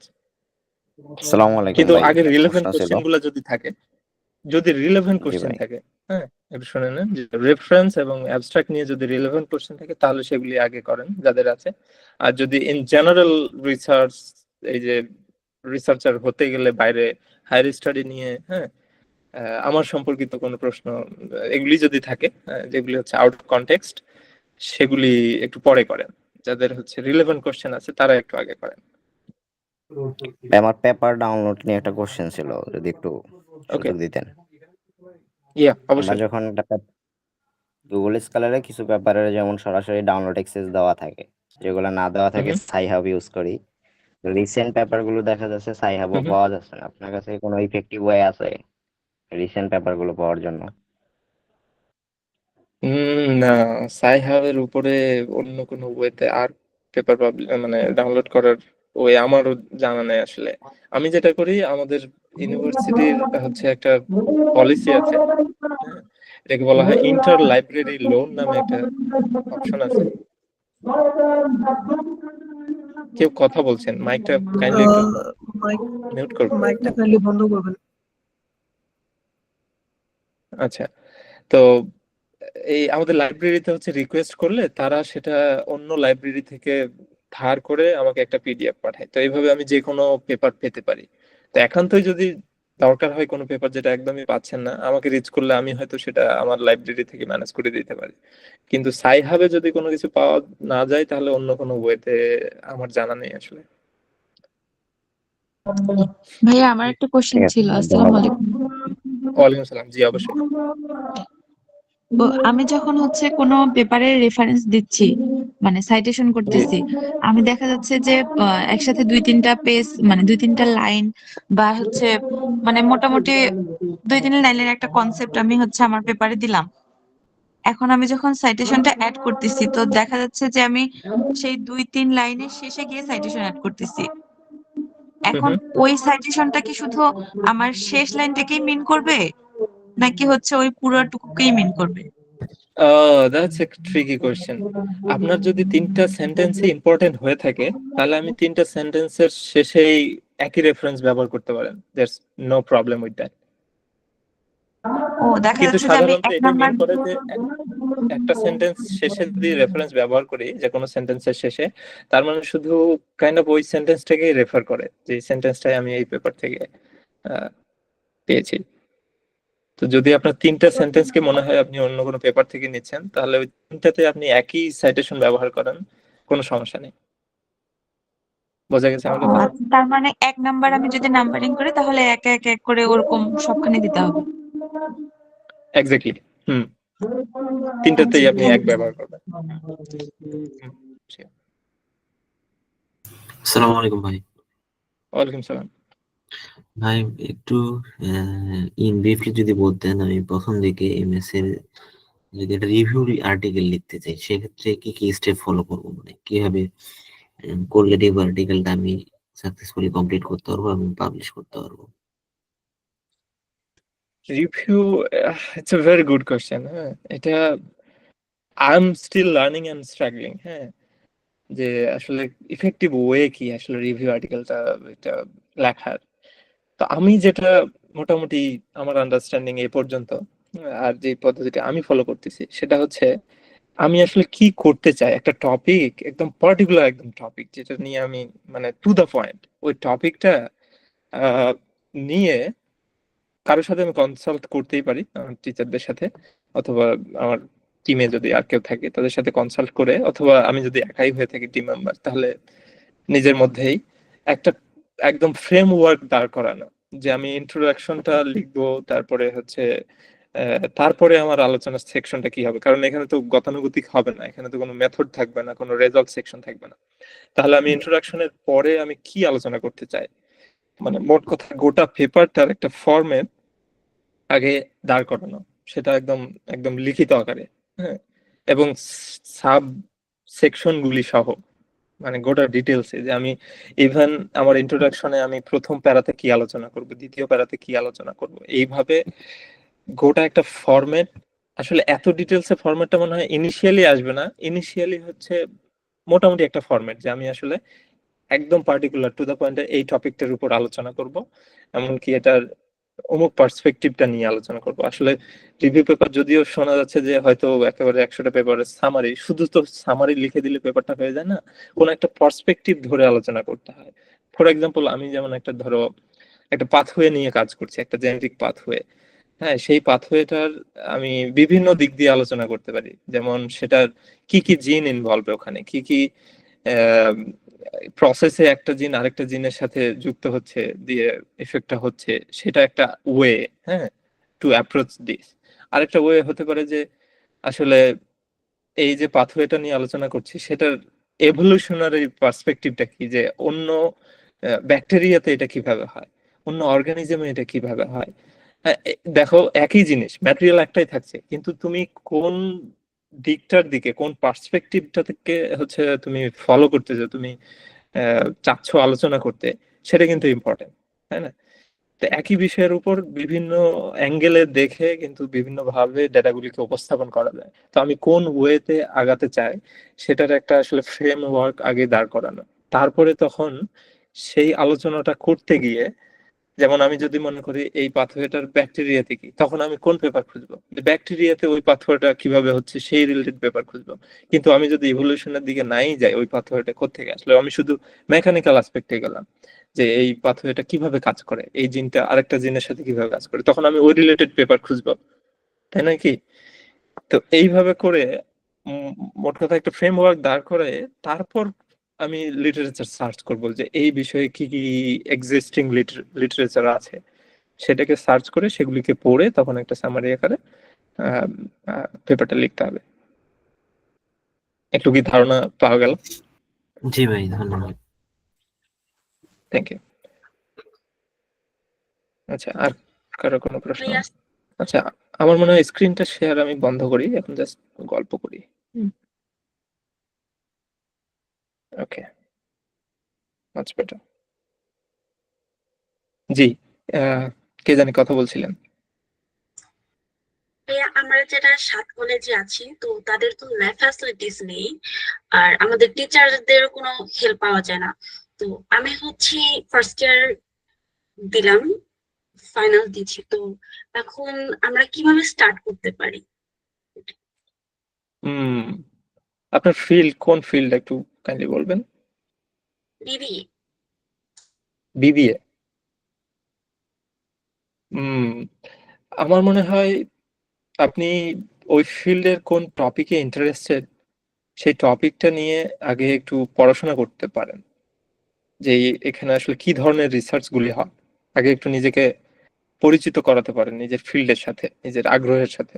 হ্যাঁ, আগ্রহটা আইডেন্টিফাই করেন, তারপরে সেটা নিয়ে একটু পড়াশোনা করেন, জানেন যে আসলে কি টাইপের, সেখানে কি বেশি একটু ডেসক্রিপটিভ টাইপের রিসার্চ হচ্ছে নাকি একদম ডেটা কালেক্ট করে আমাকে অরিজিনাল রিসার্চ করতে হবে, না আসলে কি ধরনের রিসার্চটা হচ্ছে সেটার সাথে নিজেকে ফ্যামিলিয়ারাইজ করেন।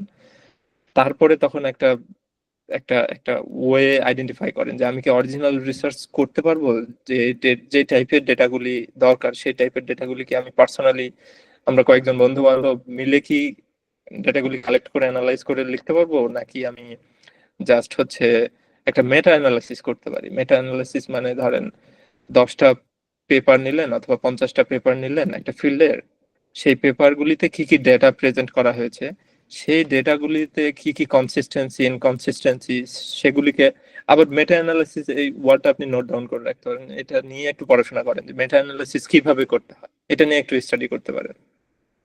হ্যাঁ, সেভাবে করে আপনি এক্সিস্টিং লিটারেচার নিয়ে আবার নতুন করে সেই ডেটাগুলিকে অ্যানালাইজ করেও কিন্তু একটা পেপার করা যায়। এই পেপারগুলিকে বলা হয় মেটা ডেটা নিয়ে কাজ করা আর কি। তো আপনি কিন্তু সেটাও করতে পারেন। আর লাস্ট অপশন হিসেবে তো রিভিউ আর্টিকেল আছে, যে আপনি একটা যে কোনো ফিল্ড নিয়ে, এটা শুরু থেকেই কথা বলে আসছি, হ্যাঁ, যে আপনার এক্সিস্টিং লিটারেচার কি কি একটা ফিল্ডের কোন অ্যাঙ্গেলে আপনি সেটাকে বিচার বিবেচনা করে আপনি একভাবে উপস্থাপন করলেন, সেটাও কিন্তু করতে পারেন। তো সেটাও আপনার প্রোফাইলে অ্যাড হবে, তাই না? আপনি যদি সত্যি আগ্রহী হয়ে থাকেন রিসার্চে, তাহলে করার অনেক কিছুই আছে আমার মনে হয়, কিন্তু সময় দিতে হবে। এটা কিন্তু ওভারনাইট হয়ে যাবে না, রেজাল্ট কিন্তু it's not gonna come overnight. হ্যাঁ, আপনাকে ধৈর্য ধরে দিনের পর দিন সেই ফিল্ডের সাথে পরিচিত হয়ে পেপারগুলি পড়ে নিজেকে তৈরি করতে হবে সেইভাবে। উত্তর কি দিতে পারলাম? জি ভাইয়া, থ্যাংক ইউ। আসসালামু আলাইকুম ভাই। ওয়ালাইকুম সালাম। হ্যালো ভাই, শুনতে লিটারেচার পাচ্ছি। রিভিউ, হ্যাঁ ভাই, লিটারেচার রিভিউ নামক পার্টটা কি রিসার্চ পেপারে রাখা জরুরি, নাকি এই পার্টটা আমি ইন্ট্রোডাকশনে অ্যাড করে দিলাম, মানে আলাদা নামে কোনো পার্ট থাকবে না যেটা আমি লিটারেচার রিভিউ এরকম something? Exactly literature of review নামে